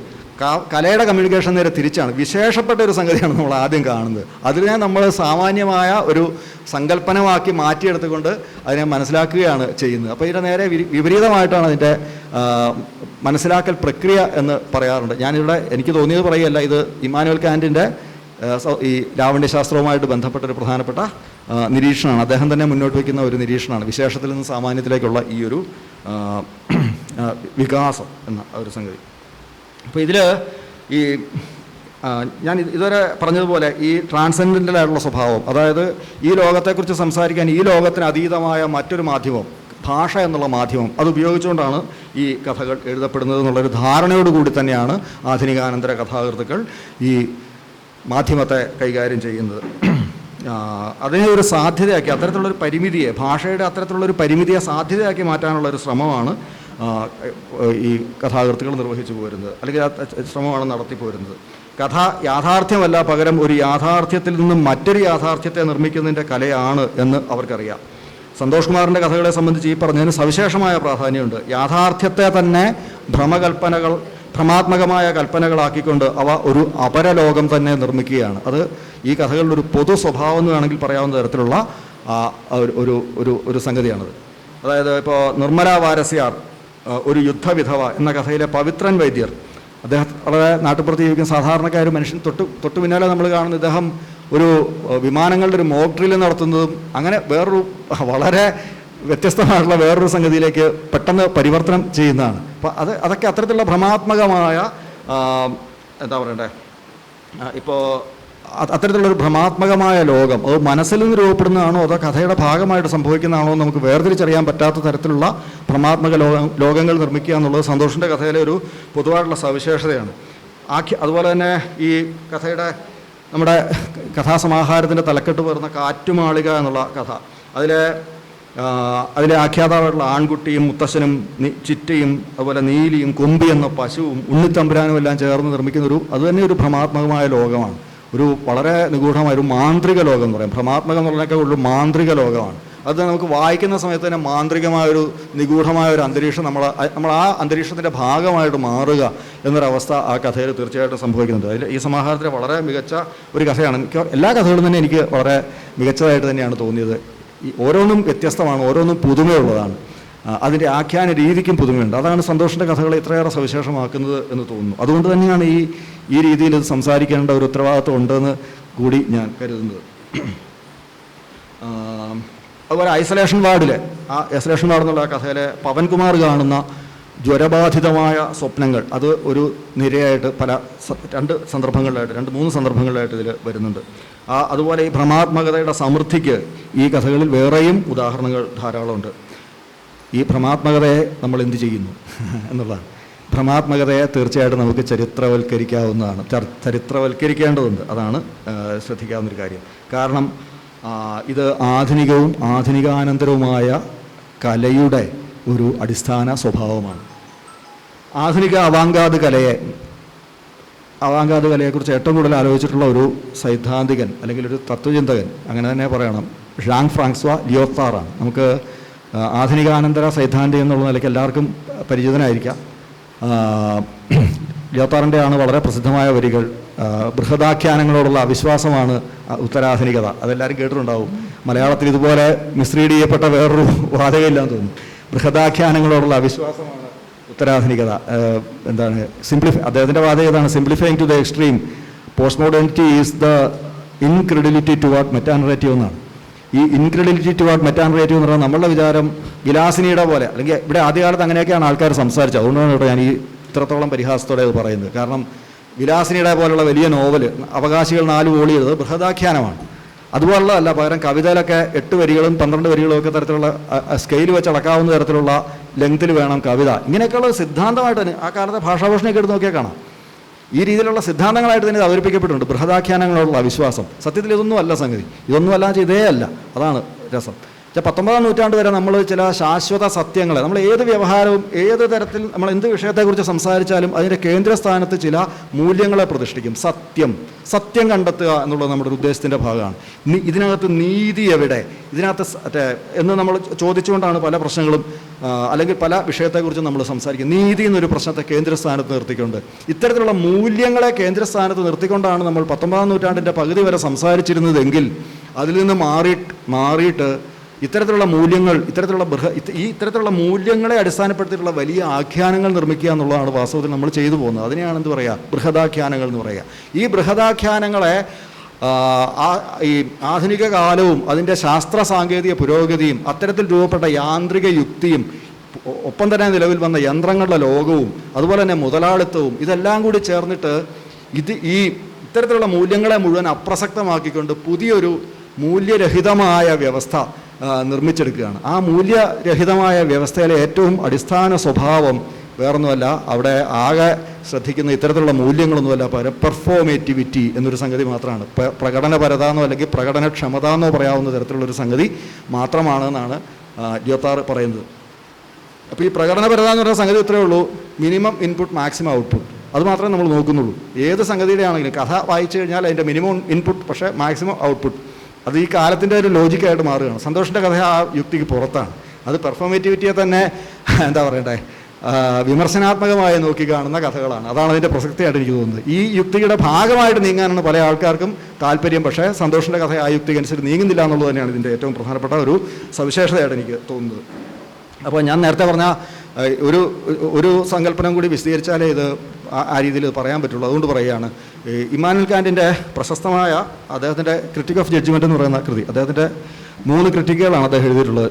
അതായത് എൻലൈറ്റൻമെൻറ്റിൻ്റെ ഈ പ്രബുദ്ധതയുടെ കാലത്തിൻ്റെ ഈ യുക്തിയോട്, റാഷണാലിറ്റിയോട്, യുക്തിപരതയോട്, വിശേഷബുദ്ധിയോടൊക്കെയുള്ളൊരു സവിശേഷമായ ഒരു തരം ആവേശം, ഭ്രാന്ത് ഒക്കെ വന്നിരിക്കുന്ന ആ ഒരു കാലത്ത് അതിനെ ക്രിട്ടിക്കിന് വിധേയമാക്കുകയാണ്. എന്ന് വെച്ചാൽ അതിൻ്റെ സാധ്യതകളും പരിമിതികളും എന്താണെന്നുള്ളത് വ്യക്തമാക്കുന്നതിന് വേണ്ടി. കാരണം വെച്ചാൽ അത് പ്രസൻറ്റ് ചെയ്യാൻ ശ്രമിക്കുന്നത് അൺപ്രസൻറ്റബിളിനെയാണ് എന്ത് ചെയ്യുക, അത് പ്രസൻറ്റ് ചെയ്യാൻ ശ്രമിക്കുന്നത്. അൺപ്രസൻറ്റബിളായുള്ളൊരു സംഗതിയെ പ്രസൻറ്റ് ചെയ്യാൻ ശ്രമിക്കുമ്പോൾ ഇത്തരത്തിലുള്ളൊരു നിഗൂഢത, നമ്മുടെ ജീവിതത്തിൻ്റെ അത്രത്തോളം സങ്കീർണമായ അവസ്ഥകളെ പ്രസൻറ്റ് ചെയ്യാനായിട്ട് ഞാൻ നേരത്തെ പറഞ്ഞ പോലെ എന്തു പറയുന്നു എന്നുള്ളതിനേക്കാൾ പ്രധാനം എങ്ങനെ പറയുന്നു എന്നുള്ളതാണ്. അപ്പോൾ അങ്ങനെ ആ എങ്ങനെ പറയുന്നു എന്നുള്ളത്, എന്ത് പറയുന്നു എന്നുള്ളത് വാസ്തവത്തിൽ രണ്ടും ഒന്ന് തന്നെയാണ് കഥയെ സംബന്ധിച്ച് ഞാൻ പറഞ്ഞു. പക്ഷേ അപ്പോൾ നമുക്ക് കൂടുതൽ ഊന്നൽ കൊടുക്കേണ്ടത്, വായിക്കുമ്പോൾ ഊന്നൽ കൊടുക്കുന്നത് എപ്പോഴും എങ്ങനെയാണ് പറയുന്നത് എന്നുള്ളത് തന്നെയാണെന്ന് അർത്ഥം. ഏതായാലും ഞാൻ പറഞ്ഞതെന്ന് വെച്ചാൽ അങ്ങനെ അൺപ്രസൻറ്റബിൾ ആയിട്ടുള്ളൊരു സംഗതിയെ പ്രസൻറ്റ് ചെയ്യാൻ ശ്രമിക്കുന്നതിൻ്റെ ആ ഉത്കണ്ഠയും ആനന്ദവും ഇത് മുഴുവൻ ഈ നിഗൂഢതയിലൂടെയാണ് സന്തോഷിൻ്റെ കഥകളിൽ നമുക്ക്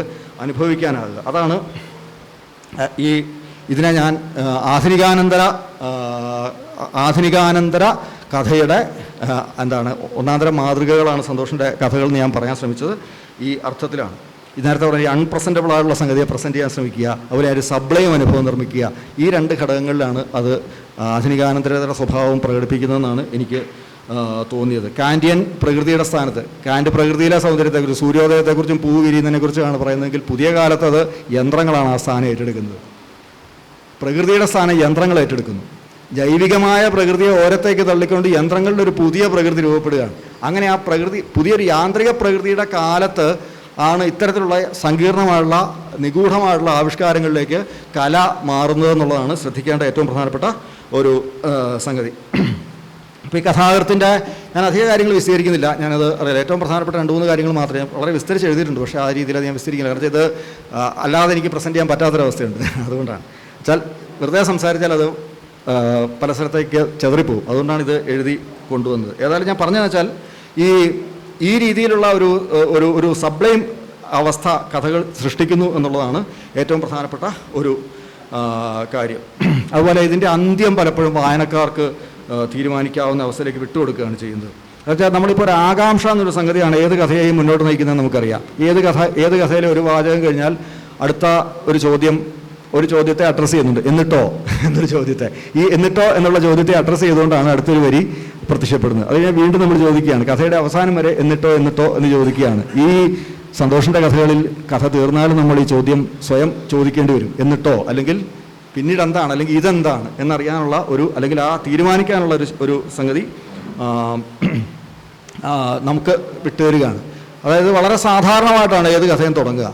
വളരെ സാധാരണമായിട്ട് തുടങ്ങുന്നു. പിന്നീട് അതിനകത്തെ കുരുക്കിങ്ങനെ മുറുകി വന്നിട്ട് നമ്മുടെ ബോർഹസിൻ്റെ ലാബിറിന്തുകൾ പോലെ ബോർഹസ് സൃഷ്ടിക്കുന്ന കുരുക്ക് വഴികളുണ്ടല്ലോ, ഇത്തരത്തിലുള്ള കുരുക്ക് വഴികളിലൊക്കെ ഗാർഡൻ ഓഫ് വർക്കിംഗ് പാസ് ഒക്കെ പറയുന്ന പോലെ, അല്ലെങ്കിൽ മറ്റേ പിയറി മൊണാർഡ് പോലെയുള്ള അദ്ദേഹത്തിന്, അല്ലെങ്കിൽ മറ്റേ ബാബേൽ ലൈബ്രറിയെക്കുറിച്ച് പറയുന്ന ആ ഒരു ഞാൻ പറഞ്ഞ ഇത്തരത്തിലുള്ള കഥകളിലൊക്കെ കാണുന്ന ആ ഒരു ലാബിറിന്ത് നിഗൂഢ ലോകമായിട്ട് ഇതിങ്ങനെ വികസിച്ച് വരികയും ആ അവസാനം അതിൻ്റെ അന്ത്യം പോലും തീരുമാനിക്കാൻ പറ്റാത്ത തരത്തിലൊരു നിഗൂഢത അവശേഷിപ്പിച്ചുകൊണ്ട് ആ തീരുമാനിക്കാൻ പറ്റാച്ചാൽ അത് പുതിയൊരു വായനയ്ക്ക് വിട്ടു തന്നുകൊണ്ട് അവസാനിപ്പിക്കുക എന്നുള്ള രീതിയിലേക്ക്, അതായത് കഥയുടെ ആരംഭത്തിൻ്റെ ആ ലാളിത്യത്തിൻ്റെ മറുപുറം എന്ന് തോന്നിക്കാവുന്ന തരത്തിലുള്ളൊരു നിഗൂഢതയാണ് മറുവശത്ത്. ഇതിനിടയ്ക്ക് ഉണ്ടായി വരുന്ന ഈ ഒരു ലാബിറിന്തുകളുടെ ഒരു ഭ്രമാത്മക ലോകമാണ് വാസ്തവത്തിൽ സന്തോഷിൻ്റെ കഥകളിലെ പൊതുവായിട്ട് കാണുന്നൊരു ഘടകം എന്ന് തോന്നുകയാണ്. മിക്കവാറും എല്ലാ കഥകളിലും ഈ ഒരു രീതിയുണ്ട്. ഇപ്പോൾ സിൽക്ക് സ്മിതയും ബാലൻ കെ നായരും എന്ന പൊതുവായ തലക്കെട്ടുള്ള 2 കഥകളിൽ ഞാൻ നേരത്തെ പറഞ്ഞാൽ അത് ഏത് കഥയാണ് മികച്ചതെന്ന് തീരുമാനിക്കാനുള്ള അവകാശം നമുക്ക് വിട്ടുതരികയാണ്. നേരിട്ട് അങ്ങനെ ഒരു ഇടപെടലില്ലെങ്കിൽ പോലും മിക്ക കഥകളിലും അതുണ്ട് എന്നുള്ളത് നമ്മൾ കഥ വായിക്കുമ്പോൾ മനസ്സിലാവും. അതുപോലെ ഈ കഥയുടെ ലോകത്തെക്കുറിച്ച് കൂടി സൂചിപ്പിച്ചുകൊണ്ട് ഞാനിത് നിർത്താം. ഈ കഥകളിൽ വരുന്ന ലോകത്തിൽ ഞാൻ നേരത്തെ പറഞ്ഞൊരു സംഗതിയുണ്ടല്ലോ, പെർഫോമേറ്റിവിറ്റി എന്ന് പറയുന്ന സംഗതി, പ്രകടനപരത അല്ലെങ്കിൽ പ്രകടനം എന്ന് പറയുന്നൊരു ഘടകം. ഈ പ്രകടനത്തെ എങ്ങനെയാണ് നമുക്ക് കാണേണ്ടത് എന്നുള്ളതിനും സിദ്ധാന്തത്തെ ആശ്രയിക്കേണ്ടി വരും. അതുകൊണ്ട് അതൊന്ന് പറയുകയാണ്, കാരണം അത് ഒന്ന് സൂചിപ്പിക്കുകയാണ്. 1950കളിലാണ് പെർഫോമൻസ് എന്നുള്ളൊരു ഘടകത്തിൻ്റെ ഒരു പ്രാധാന്യം പല ചിന്തകരും തിരിച്ചറിഞ്ഞു തുടങ്ങുന്നത്. അതായത് നമ്മുടെ ഈ ക്രിട്ടിക്കൽ തിയറി എന്നറിയപ്പെടുന്ന ഫ്രാങ്ക്ഫർട്ട് സ്കൂളിൻ്റെ സൈദ്ധാന്തികരിൽ ഒരാളായിട്ടുള്ള ഹെർബർട്ട് മാർക്യൂസ്, അദ്ദേഹം പറയുന്നുണ്ട്, വ്യവസായാനന്തര സമൂഹം, പോസ്റ്റ് ഇൻഡസ്ട്രിയൽ സൊസൈറ്റി, അതായത് സമകാലിക സമൂഹം ഭരിക്കപ്പെടുന്നത് പ്രകടനത്തിൻ്റെ യുക്തിയിലാണ്. ലിയോത്താർഡ് നേരത്തെ പറഞ്ഞത് നമ്മൾ കണ്ടു കഴിഞ്ഞു. ഹെർബർട്ട് മാർക്യൂസും അതിൻ്റെ നേരെ ഓപ്പോസിറ്റ് നിൽക്കുന്ന ഹെർബർട്ട് മാർക്യൂസും പറയുന്നത് ഇതേ സംഗതി തന്നെയാണ്. ഇക്കാര്യത്തിൽ പറയുന്നത് ഇതേ സംഗതി തന്നെയാണ്. കാരണം ഇത്തരത്തിലുള്ള ഒരു പ്രകടനത്തിൻ്റെ യുക്തിയിലേക്ക് നമ്മൾ ചെന്നുപെടുകയാണ്. അതിൻ്റെ അടിസ്ഥാന സ്വഭാവം എന്താണെന്നുള്ളത്, പെർഫോമേറ്റിവിറ്റി എന്താണെന്ന് ഞാൻ നേരത്തെ പറഞ്ഞത്, പ്രകടനപരതയാണ്, പ്രകടനക്ഷമതയാണ്. ഇതിനെ ഫെമിനിസ്റ്റ് സിദ്ധാന്തത്തിൽ ഉപയോഗിക്കുന്നുണ്ട്, ഈ പ്രകടനപരത എന്നുള്ളൊരു സംഗതിയെ. പ്രത്യേകിച്ച് ജൂഡിത്ത് ബട്ട്ലർ പറയുന്നൊരു പ്രധാനപ്പെട്ട സംഗതിയുണ്ട്. ഒരു സ്ത്രീ ജനിക്കുമ്പോൾ സ്ത്രീയായല്ല ജനിക്കുന്നത്. നമുക്കറിയാമല്ലോ, ഒരാൾ ജനിക്കുന്നത് സ്ത്രീയായിട്ടല്ല, സ്ത്രീ ആയിത്തീരുകയാണ് ചെയ്യുന്നതെന്ന് പറയുന്ന വളരെ പ്രശസ്തമായിട്ടുള്ള വാചകം, സിമോൺ ദ ബുവയുടെ വളരെ പ്രശസ്തമായിട്ടുള്ള വാചകം. അതിനെ ഓർമ്മിപ്പിക്കുന്ന തരത്തിലാണ് പിൽക്കാലത്ത് ജൂഡിത്ത് ബട്ട്ലർ അതിനെ വ്യാഖ്യാനിക്കുന്നത്. ജെൻഡർ ട്രബിൾ എന്ന് പറയുന്ന പുസ്തകത്തിൽ അവർ പറയുന്നത്, ഒരു സ്ത്രീ ആകുന്നത് എങ്ങനെയാണ്, ഓരോ സന്ദർഭത്തിലും യു ആർ എ ഗേൾ, നീ ഒരു സ്ത്രീയാണ്, നീ ഒരു പെണ്ണാണെന്ന് സമൂഹം അല്ലെങ്കിൽ സാഹചര്യങ്ങൾ അവളോട് ഇങ്ങനെ പറഞ്ഞുകൊണ്ടിരിക്കുകയാണ്. അങ്ങനെയാണ് അവൾ പെണ്ണായിത്തീരുന്നത്. അവളുടെ ഒരു പെർഫോമേറ്റിവിറ്റിയാണ്. അവൾ സ്ത്രീയായിട്ട് പിന്നെ ഒരു പ്രകടനം നടത്തുകയാണ്. ഇങ്ങനെ ഈ സമൂഹത്തിൽ ഓരോരുത്തരും ചെയ്യുന്ന ഓരോ മനുഷ്യരും ചെയ്യുന്ന അത്തരത്തിലുള്ള പ്രകടനങ്ങളിൽ ഏർപ്പെടുകയാണ്. നമ്മൾ നേരത്തെ പ്രകടനത്തെ കല എന്നുള്ള നിലയ്ക്ക് വേർതിരിച്ച് പറഞ്ഞിരുന്നെങ്കിൽ, വേദിയിൽ നടക്കുന്നത് പ്രകടനം, തുള്ളൽ അല്ലെങ്കിൽ കഥകളി അല്ലെങ്കിൽ കഥാപ്രസംഗം അല്ലെങ്കിൽ നാടകം, ഇങ്ങനെ വേദിയിൽ നടക്കുന്നത് പ്രകടനവും നമ്മളുടെ നിത്യജീവിതവുമായിരുന്നുവെങ്കിൽ ഇന്നത് മാറി നിത്യജീവിതത്തിൽ തന്നെ ഇടപെടുന്ന ഒരു സംഗതിയായിട്ട് പ്രകടനം മാറിക്കഴിഞ്ഞു. പ്രത്യേകിച്ച് സർവേലൻസ് ക്യാമറകളുടെയൊക്കെ ഒരു സാഹചര്യത്തിൽ ഓരോ മനുഷ്യനും ഏത് സമയത്തും ഒരു പ്രകടനത്തിൽ ഏർപ്പെട്ടുകൊണ്ടിരിക്കുകയാണ്. ഇതല്ലെങ്കിൽ പോലും ദൈനംദിന ജീവിതത്തിൽ നമ്മളെ പ്രസൻറ്റ് ചെയ്യുന്നത്, നമ്മളെ സ്വയം പ്രസൻറ്റ് ചെയ്യുന്നതിനകത്ത് ഈ തരത്തിലുള്ളൊരു പ്രകടനപരത അല്ലെങ്കിൽ ആ പ്രകടന സ്വഭാവമുണ്ട്. ഇപ്പോൾ അതിനെക്കുറിച്ച് ഇപ്പോൾ Erwin Gofman the presentation of self in everyday life എന്ന് പറയുന്ന അദ്ദേഹത്തിൻ്റെ പ്രസിദ്ധമായിട്ടുള്ള പുസ്തകം. നമ്മൾ നമ്മുടെ സെൽഫിനെ തന്നെ എന്ത് ചെയ്യുകയാണ്, എവരിഡേ ലൈഫിൽ നമ്മൾ ദൈനംദിന ജീവിതത്തിൽ നമ്മൾ ഇങ്ങനെ പ്രസൻറ്റ് ചെയ്തുകൊണ്ടിരിക്കുകയാണ്. ബാഹ്യമായ പ്രസൻറ്റേഷനുണ്ട്, സംസാരത്തിലൂടെയുള്ള പ്രസൻറ്റേഷനുണ്ട്. അതിനെക്കുറിച്ച് ജെ.എൽ. ഓസ്റ്റിൻ പറയുന്നതാണ്. ജെ.എൽ. ഓസ്റ്റിൻ ഇതേപോലെ തന്നെ ഈ പ്രകടന സിദ്ധാന്തത്തെ സംബന്ധിച്ച് പ്രധാനപ്പെട്ട സൈദ്ധാന്തികനാണ്. അദ്ദേഹം പറയുന്ന ഒരു കാര്യം എന്ന് വെച്ചാൽ, നമ്മുടെ സ്പീച്ച് തന്നെ എന്തായിട്ട് മാറുകയാണ്, ഒരു ആക്റ്റായിട്ട് മാറുകയാണ്. ഒരു പ്രവൃത്തി ചെയ്യുന്നത് വേറെ, സംസാരിക്കുന്നത് വേറെ എന്നുള്ളത് വിടുന്നു. ഞാൻ മന്ത്രിയായി സത്യപ്രതിജ്ഞ ചെയ്യുന്നു എന്ന് പറഞ്ഞാൽ ആ സ്പീച്ച് തന്നെ എന്താണ്, ഒരു ആക്റ്റാണ്. അതോടുകൂടി അയാൾ മന്ത്രിയാവുകയാണ്. ആ ഓത്ത് എന്ന് പറയുന്ന സംഗതി തന്നെ ഒരു ആക്റ്റായിട്ട് മാറുകയാണ്. ഈ രീതിയിലുള്ളൊരു വലിയ വ്യത്യാസം ഈ പറഞ്ഞ കാലത്ത് സംഭവിക്കുന്നുണ്ട്. ഈ പറഞ്ഞ കാലത്തല്ല, ഈ ഭാഷ ഇതിനെ ആ രീതിയിലൊക്കെ ഇതിനെ തിരിച്ചറിയുന്നുണ്ടെന്നുള്ളതാണ് ശ്രദ്ധിക്കേണ്ടത്.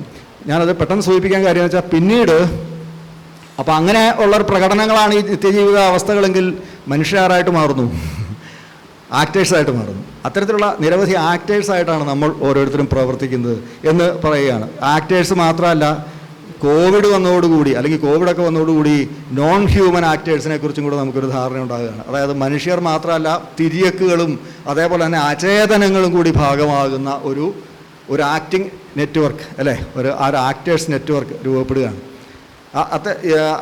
അങ്ങനെ രൂപപ്പെട്ട ഒരു നെറ്റ്വർക്ക്, അത് ഞാൻ ഇതിങ്ങനെ പറയാൻ കാരണം വെച്ചാൽ അതിനെക്കുറിച്ചും പല സൈദ്ധാന്തികരും പറയുന്നുണ്ട്. അതായത് പ്രത്യേകിച്ച് ബ്രൂണോ ലാത്വയെ പോലെ ആക്ടേഴ്സ് നെറ്റ്വർക്ക് തിയറി, അതുപോലെ തന്നെ കരൺ ഭാരത് ഏജൻഷ്യൽ റിയലിസം എന്ന് പറയുന്ന തിയറി. അതായത് ഞാൻ പറഞ്ഞത് ഇവരുടെയൊക്കെ ഈ സിദ്ധാന്തങ്ങൾ വരുമ്പോൾ ഞാൻ സന്തോഷിൻ്റെ കഥ ആയതുകൊണ്ടാണ് ഇത്രയ്ക്ക് എനിക്ക് പറയേണ്ടി വരുന്നത്, അത് ക്ഷമിക്കുക.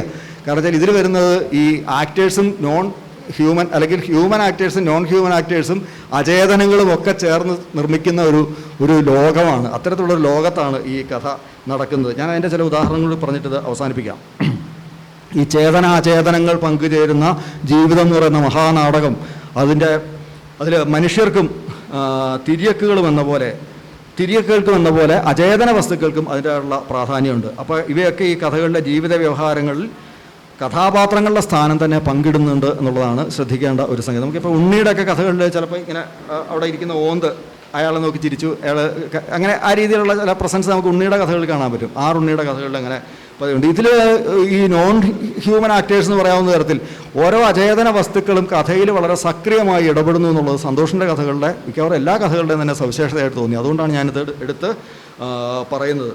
ഇപ്പോൾ ഐസൊലേഷൻ വാർഡ് എന്നുള്ള കഥയിൽ തീവണ്ടി, ആ തീവണ്ടിയുടെ വരവ്, അത് അത്രയും നേരം ഉണ്ടായിരുന്നൊരു പച്ചക്കറി ചന്തയെ പെട്ടെന്ന് മറ്റൊന്നാക്കി മാറ്റുകയും അതിൻ്റെ അസാന്നിധ്യം ഒരു പച്ചക്കറി ചന്തയുടെ പ്രസൻസാക്കി മാറ്റുകയൊക്കെ ചെയ്യുന്നൊരവസ്ഥയെക്കുറിച്ച് ആ കഥയിൽ ഐസൊലേഷൻ വാർഡ് എന്നുള്ള കഥയിലെ വളരെ ഗംഭീരമായൊരു സന്ദർഭമാണ്. അപ്പോൾ അതിനകത്ത് ആ തീവണ്ടി പ്രവർത്തിക്കുന്നത് നോക്കുക. അതുപോലെ ആര്യവേപ്പ്, രോഗശമനത്തിന് വേണ്ടിയുള്ള ആര്യവേപ്പ്, അതിന് താഴെ ഒരു പെൺകുട്ടി വന്ന് നിൽക്കുന്നതോടുകൂടി അത് ആ കഥയെ സംബന്ധിച്ച് അത് വളരെ പ്രധാനപ്പെട്ട ഒരു സന്ദർഭമായിട്ട് മാറുകയാണ്. അപ്പോൾ അങ്ങനെയുള്ള സംഗതികൾ അതുപോലെ തന്നെ അലമാര, താക്കോൽക്കൂട്ടം, വീടുകൾ, ആൾപ്പൊക്കമുള്ള കണ്ണാടി, ഇതൊക്കെ കിഴക്കേതിലെ വീടെന്ന് പറയുന്ന കഥയിൽ, അതായത് ഒരു ദമ്പതികൾ, അയൽ വീട്ടിലെ ദമ്പതികളെ ഒളിഞ്ഞു നോക്കുക എന്നുള്ളത് മാത്രമല്ല അപ്പുറത്തെ ചില പ്രവൃത്തികളിലേക്ക് പോകുന്ന ഒരു കഥയാണ്. വളരെ ഗംഭീരമായൊരു കഥയാണത്. ആ കഥയിലുള്ള ഈ അലമാര, താക്കോൽക്കൂട്ടം, വീടുകൾ, ആൾപ്പൊക്കമുള്ള കണ്ണാടി തുടങ്ങിയിട്ടുള്ള വസ്തുക്കൾ, അതുപോലെ വിമാനം, അത് പല കഥകളിൽ വരുന്നുണ്ട്. അത് സന്തോഷിൻ്റെ തൊഴിൽ ആയിട്ടും കൂടി ബന്ധപ്പെട്ടതാണെന്ന് നമുക്കറിയാം. ആകാശക്കപ്പൽ, നിർമ്മലാ വാരസ്യാർ ഒരു യുദ്ധവിധവ, ഇങ്ങനെയുള്ള കഥകളിലെല്ലാം അത് വരുന്നുണ്ട്. ഇപ്പോൾ ഇവയെല്ലാം പങ്കുചേരുന്ന, ഇവയെല്ലാം കണ്ണുചേരുന്ന പ്രകടനങ്ങളാണ് വാസ്തവത്തിൽ സന്തോഷിൻ്റെ കഥകൾ. ഇത്തരത്തിലുള്ള പ്രകടനങ്ങളായിട്ട് തന്നെയാണ് അവ കഥകളിൽ വരുന്നത്. അതിൻ്റെ ചില ഉദാഹരണങ്ങളോട് പറയാം. യന്ത്രങ്ങളെ മനുഷ്യരെ പോലെ തന്നെ പരിഗണിക്കുക എന്നത് ഈ കഥകളിൽ ആവർത്തിക്കുന്ന ഒരു സംഗതിയാണ്. ആയുസ്സെത്തി സ്വച്ഛന്ത മരണം പോകുന്നവയെ തിരിച്ചു വിളിക്കരുത്, അവ യന്ത്രങ്ങളാണെങ്കിലും. ആമ്പക്കാടൻ കപ്പ കൃഷിക്ക് ഒരു മാർഗരേഖ എന്ന് പറയുന്ന കഥയിലെ വരികയാണ്. അതുപോലെ മര്യാദയ്ക്ക് പ്രവർത്തിക്കാൻ യന്ത്രങ്ങൾക്കും വേണം ഇടയ്ക്ക് ഒരു മേടും കിഴുക്കുമൊക്കെ. അതുപോലെ വേറൊരു വരി, ഒരു യന്ത്രം അതിൻ്റെ പരിചാരകനോട് മാത്രം വെളിപ്പെടുത്തുന്ന ചില രഹസ്യങ്ങളുണ്ട്, അത് എല്ലാവരുമായി പങ്കുവയ്ക്കാനുള്ളതല്ല. അത് ആകാശക്കപ്പൽ എന്നുള്ള കഥയിലാണ് ഈ വരികൾ. അതുപോലെ നിർമ്മലാ വാരസ്യ എന്നുള്ള കഥയിൽ എല്ലാ പരിശോധനകളിലും ആരോഗ്യവാനെന്ന് തെളിഞ്ഞ എന്നാൽ പൗരുഷം മാത്രം നഷ്ടപ്പെട്ട ഒരു വൃദ്ധനാണ് തൻ്റെ വിമാനമെന്ന് പവിത്രൻ വൈദ്യർക്ക് തോന്നി. ഇങ്ങനെ ഇത് ആവർത്തിക്കുന്ന ഒരു സംഗതി. യന്ത്രങ്ങൾക്കും മനുഷ്യർക്കും ഒക്കെ ഒരേ സ്ഥാനം, അല്ലെങ്കിൽ തമ്മിൽ കൈമാറ്റം ചെയ്യുന്ന സംഗതിയുമുണ്ട്. ഒരു സ്ഥലത്ത് മനുഷ്യൻ യന്ത്രസ്ഥാനത്തേക്ക് പരിവർത്തനപ്പെടുന്നത് ഇടയ്ക്കുകയാണ്. യന്ത്രത്തിന് ഒരിക്കലും മനുഷ്യനാവാൻ കഴിയില്ലായിരിക്കാം, പക്ഷേ മനുഷ്യന് തീർച്ചയായും യന്ത്രമാകാൻ കഴിയും എന്ന് ആകാശക്കപ്പൽ എന്നുള്ള കഥയിൽ പറയുന്നു. അപ്പോൾ സന്തോഷിൻ്റെ കഥകൾ ഇത്തരം ഇടപെടലുകളും അതുപോലെ പരസ്പര വിനിമയങ്ങളും അധ്യാസം എന്നുള്ള ഇന്ത്യൻ ഫിലോസഫിയിലൊരു ഒരു കോൺസെപ്റ്റാണ്. അതിലില്ലാത്ത വസ്തു അതിൽ നമ്മൾ ആരോപിക്കുക എന്ന് പറയുന്ന സംഗതിക്കാണ് അധ്യാസം എന്ന് പറയുക. കഥാപാത്രങ്ങളുടെ പ്രവൃത്തികളും പരസ്പര വിനിമയങ്ങളും ഇവയൊക്കെ അതിനകത്ത് ഇൻ്ററാക്ഷൻ എന്ന് പറയുന്നൊരു തരത്തിലാണ് നിൽക്കുന്നത്. പരസ്പര വിനിമയങ്ങൾ, കഥാപാത്രങ്ങളും ഞാൻ നേരത്തെ പറഞ്ഞ സചേതനങ്ങളും അചേതനങ്ങളും, അതിൽ തന്നെ മനുഷ്യരും തിര്യക്കുകൾ എന്നുള്ള വാക്കൊക്കെ ഇതിനകത്ത് കൃത്യമായിട്ടുള്ള സാങ്കേതിക അർത്ഥത്തിലാണ് പറഞ്ഞത് ഞാൻ കേട്ടോ. എന്നുവെച്ചാൽ തിര്യക്ക് എന്ന് പറയുമ്പോഴേക്കും വിശേഷബുദ്ധി ഇല്ലാത്ത ജന്തുക്കളെയാണ്. ഉണ്ടെങ്കിലും വിശേഷബുദ്ധി മനുഷ്യർ മാത്രമേ ഉള്ളൂ. അപ്പോൾ മനുഷ്യരെ ഒഴിച്ചുള്ള മറ്റു ജീവികളെയാണ് തിര്യക്കുകൾ എന്ന് പറയുക. അതും ഈ പറഞ്ഞ ഇന്ത്യൻ ഭാഷാ സന്ദർഭത്തിൽ നിന്നെടുത്ത വാക്കാണ്. ഏതായാലും ഞാൻ പറഞ്ഞത്, അപ്പോൾ ഈ ഇത്തരത്തിലുള്ള ഇൻ്ററാക്ഷൻസ് ഉണ്ട്. അതുപോലെ കഥാപാത്രങ്ങളുടെ മനോനിലകൾ, തോന്നലുകൾ, നിരീക്ഷണങ്ങൾ, ഇത് ഇൻ്ററാക്ഷനല്ല, ഇൻട്രാ ആക്ഷനാണ്.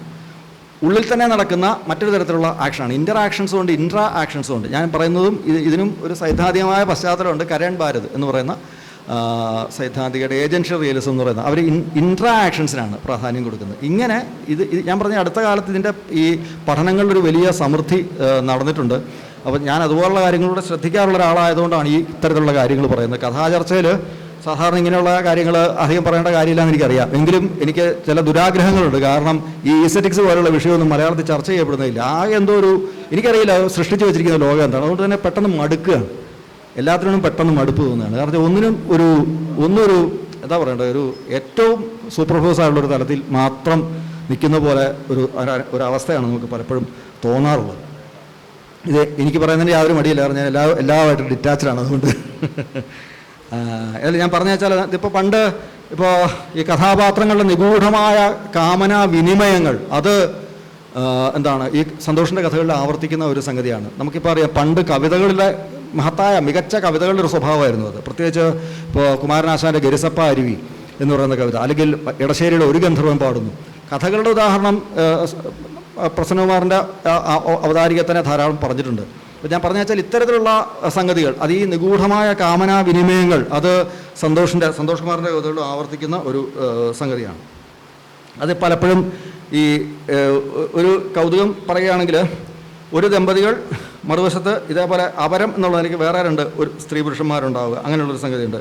അത് കിഴക്കേതിലെ വീട് എന്ന് പറയുന്ന കഥയിൽ കഥാപാത്രങ്ങൾ, അവരുടെ ഇണകൾ, അവർ തമ്മിലുള്ള ബന്ധത്തിൻ്റെ സങ്കീർണതകൾ ഒരു വശത്ത്, അതിനപ്പുറം അപരങ്ങളിലേക്ക് നീളുന്ന ഒളിനോട്ടത്തിനപ്പുറം അത് അപരജീവിതങ്ങളിൽ ഇടപെടുക എന്ന് പറയുന്ന, അല്ലെങ്കിൽ അപരജീവിതം തങ്ങളിൽ ഇടപെടുക എന്നൊരു സംഗതി. ഇത് രണ്ടും സന്തോഷിൻ്റെ കഥയിൽ സംഭവിക്കുന്നുണ്ട്. കിഴക്കേതിലെ വീട് എന്ന് പറയുന്ന കഥ, അതിൽ ഈ മന്മഥൻ ലതിക ഒരു ദമ്പതികളാണ്. ഔസേപ്പ് മാപ്പിളയുടെയും കത്രീന ചേട്ടത്തിയുടെയും വീട്ടിൽ, അത് പിന്നെ അദൃശ്യമായ ഒരു ദമ്പതിയാണ്. അവരുടെ വീട്ടിൽ വാടകയ്ക്ക് താമസിക്കുന്ന ദത്തൻ അനുശ്രീ എന്ന് പറയുന്ന വേറെ രണ്ട് ദമ്പതികൾ.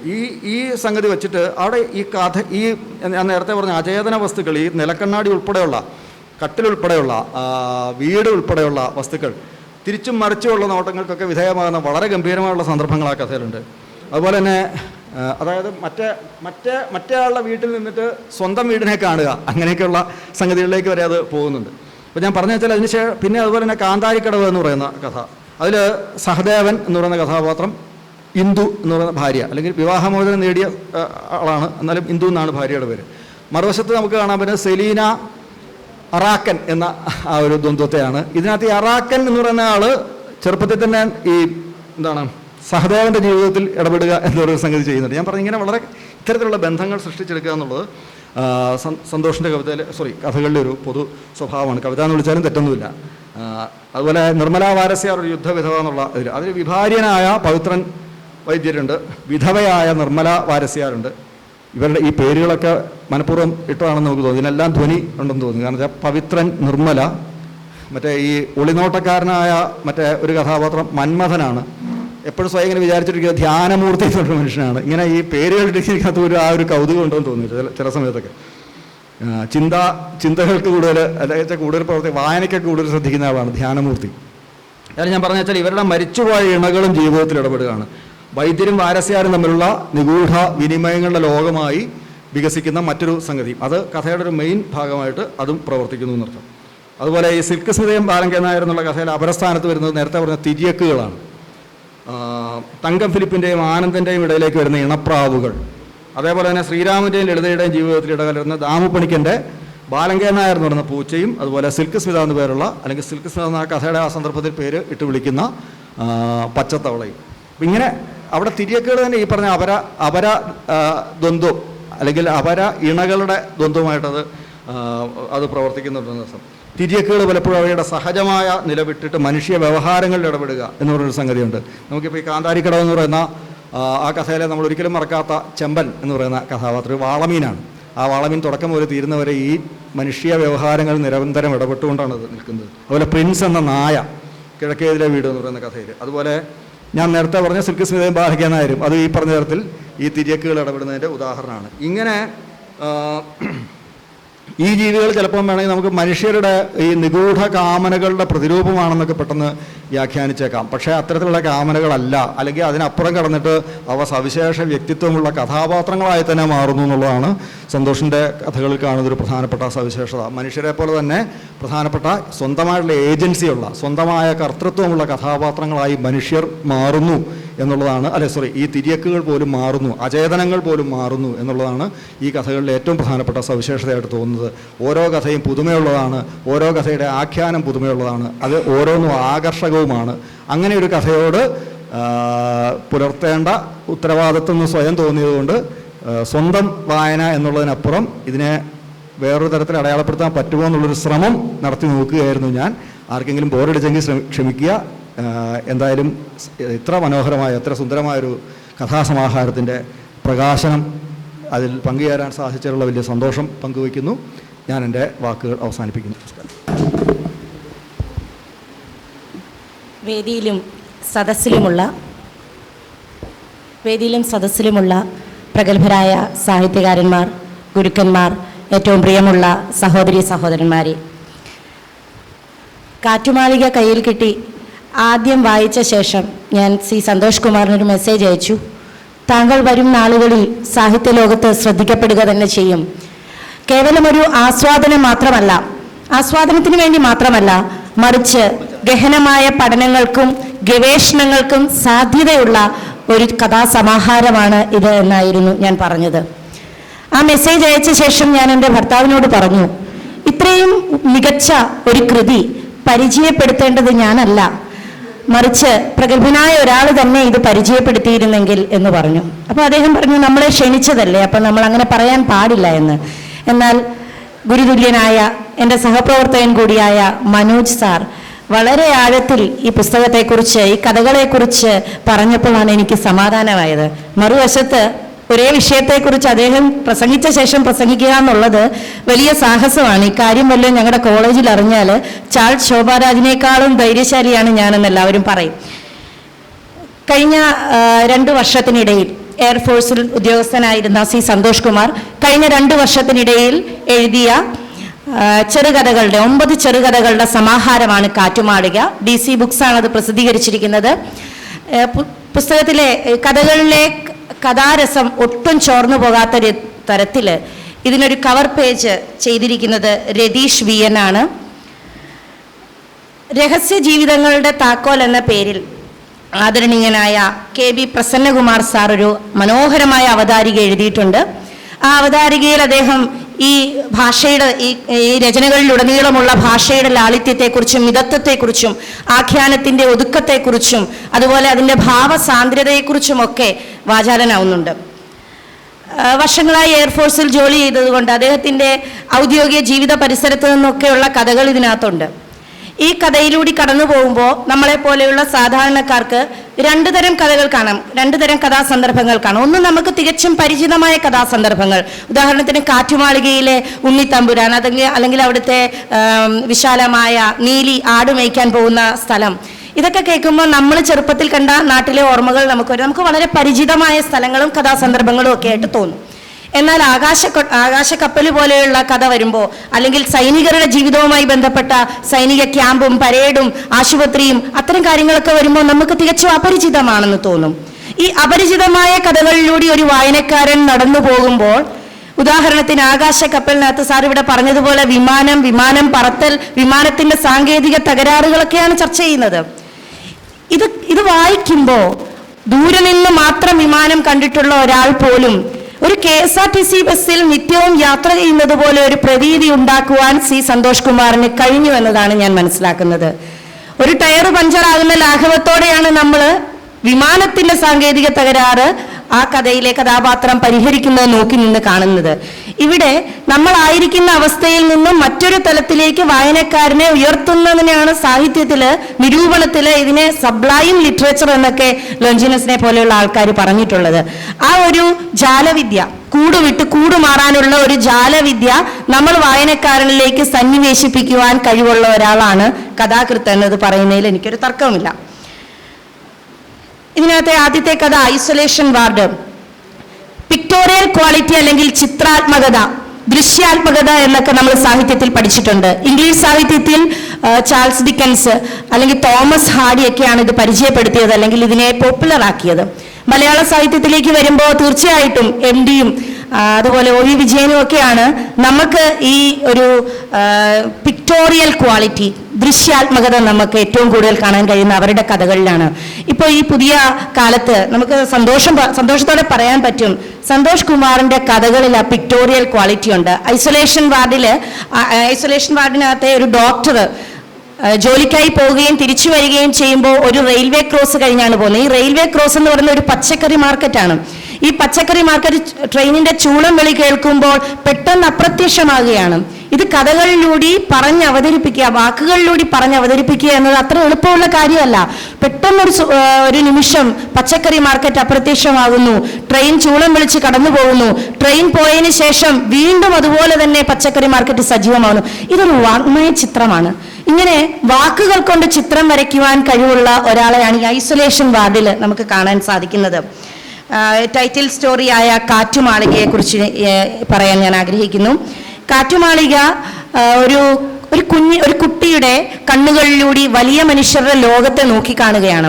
നമ്മൾ ഇങ്ങനെ ഒരു കഥ പത്മനാഭന്റെ കഥകളിലൊക്കെ കണ്ടിട്ടുണ്ട്. ചെറിയ കുട്ടിയുടെ കണ്ണിലൂടെ, ചെറിയ ബാലന്റെ കണ്ണിലൂടെ വലിയ ലോകത്തെ നോക്കിക്കാണുന്നു.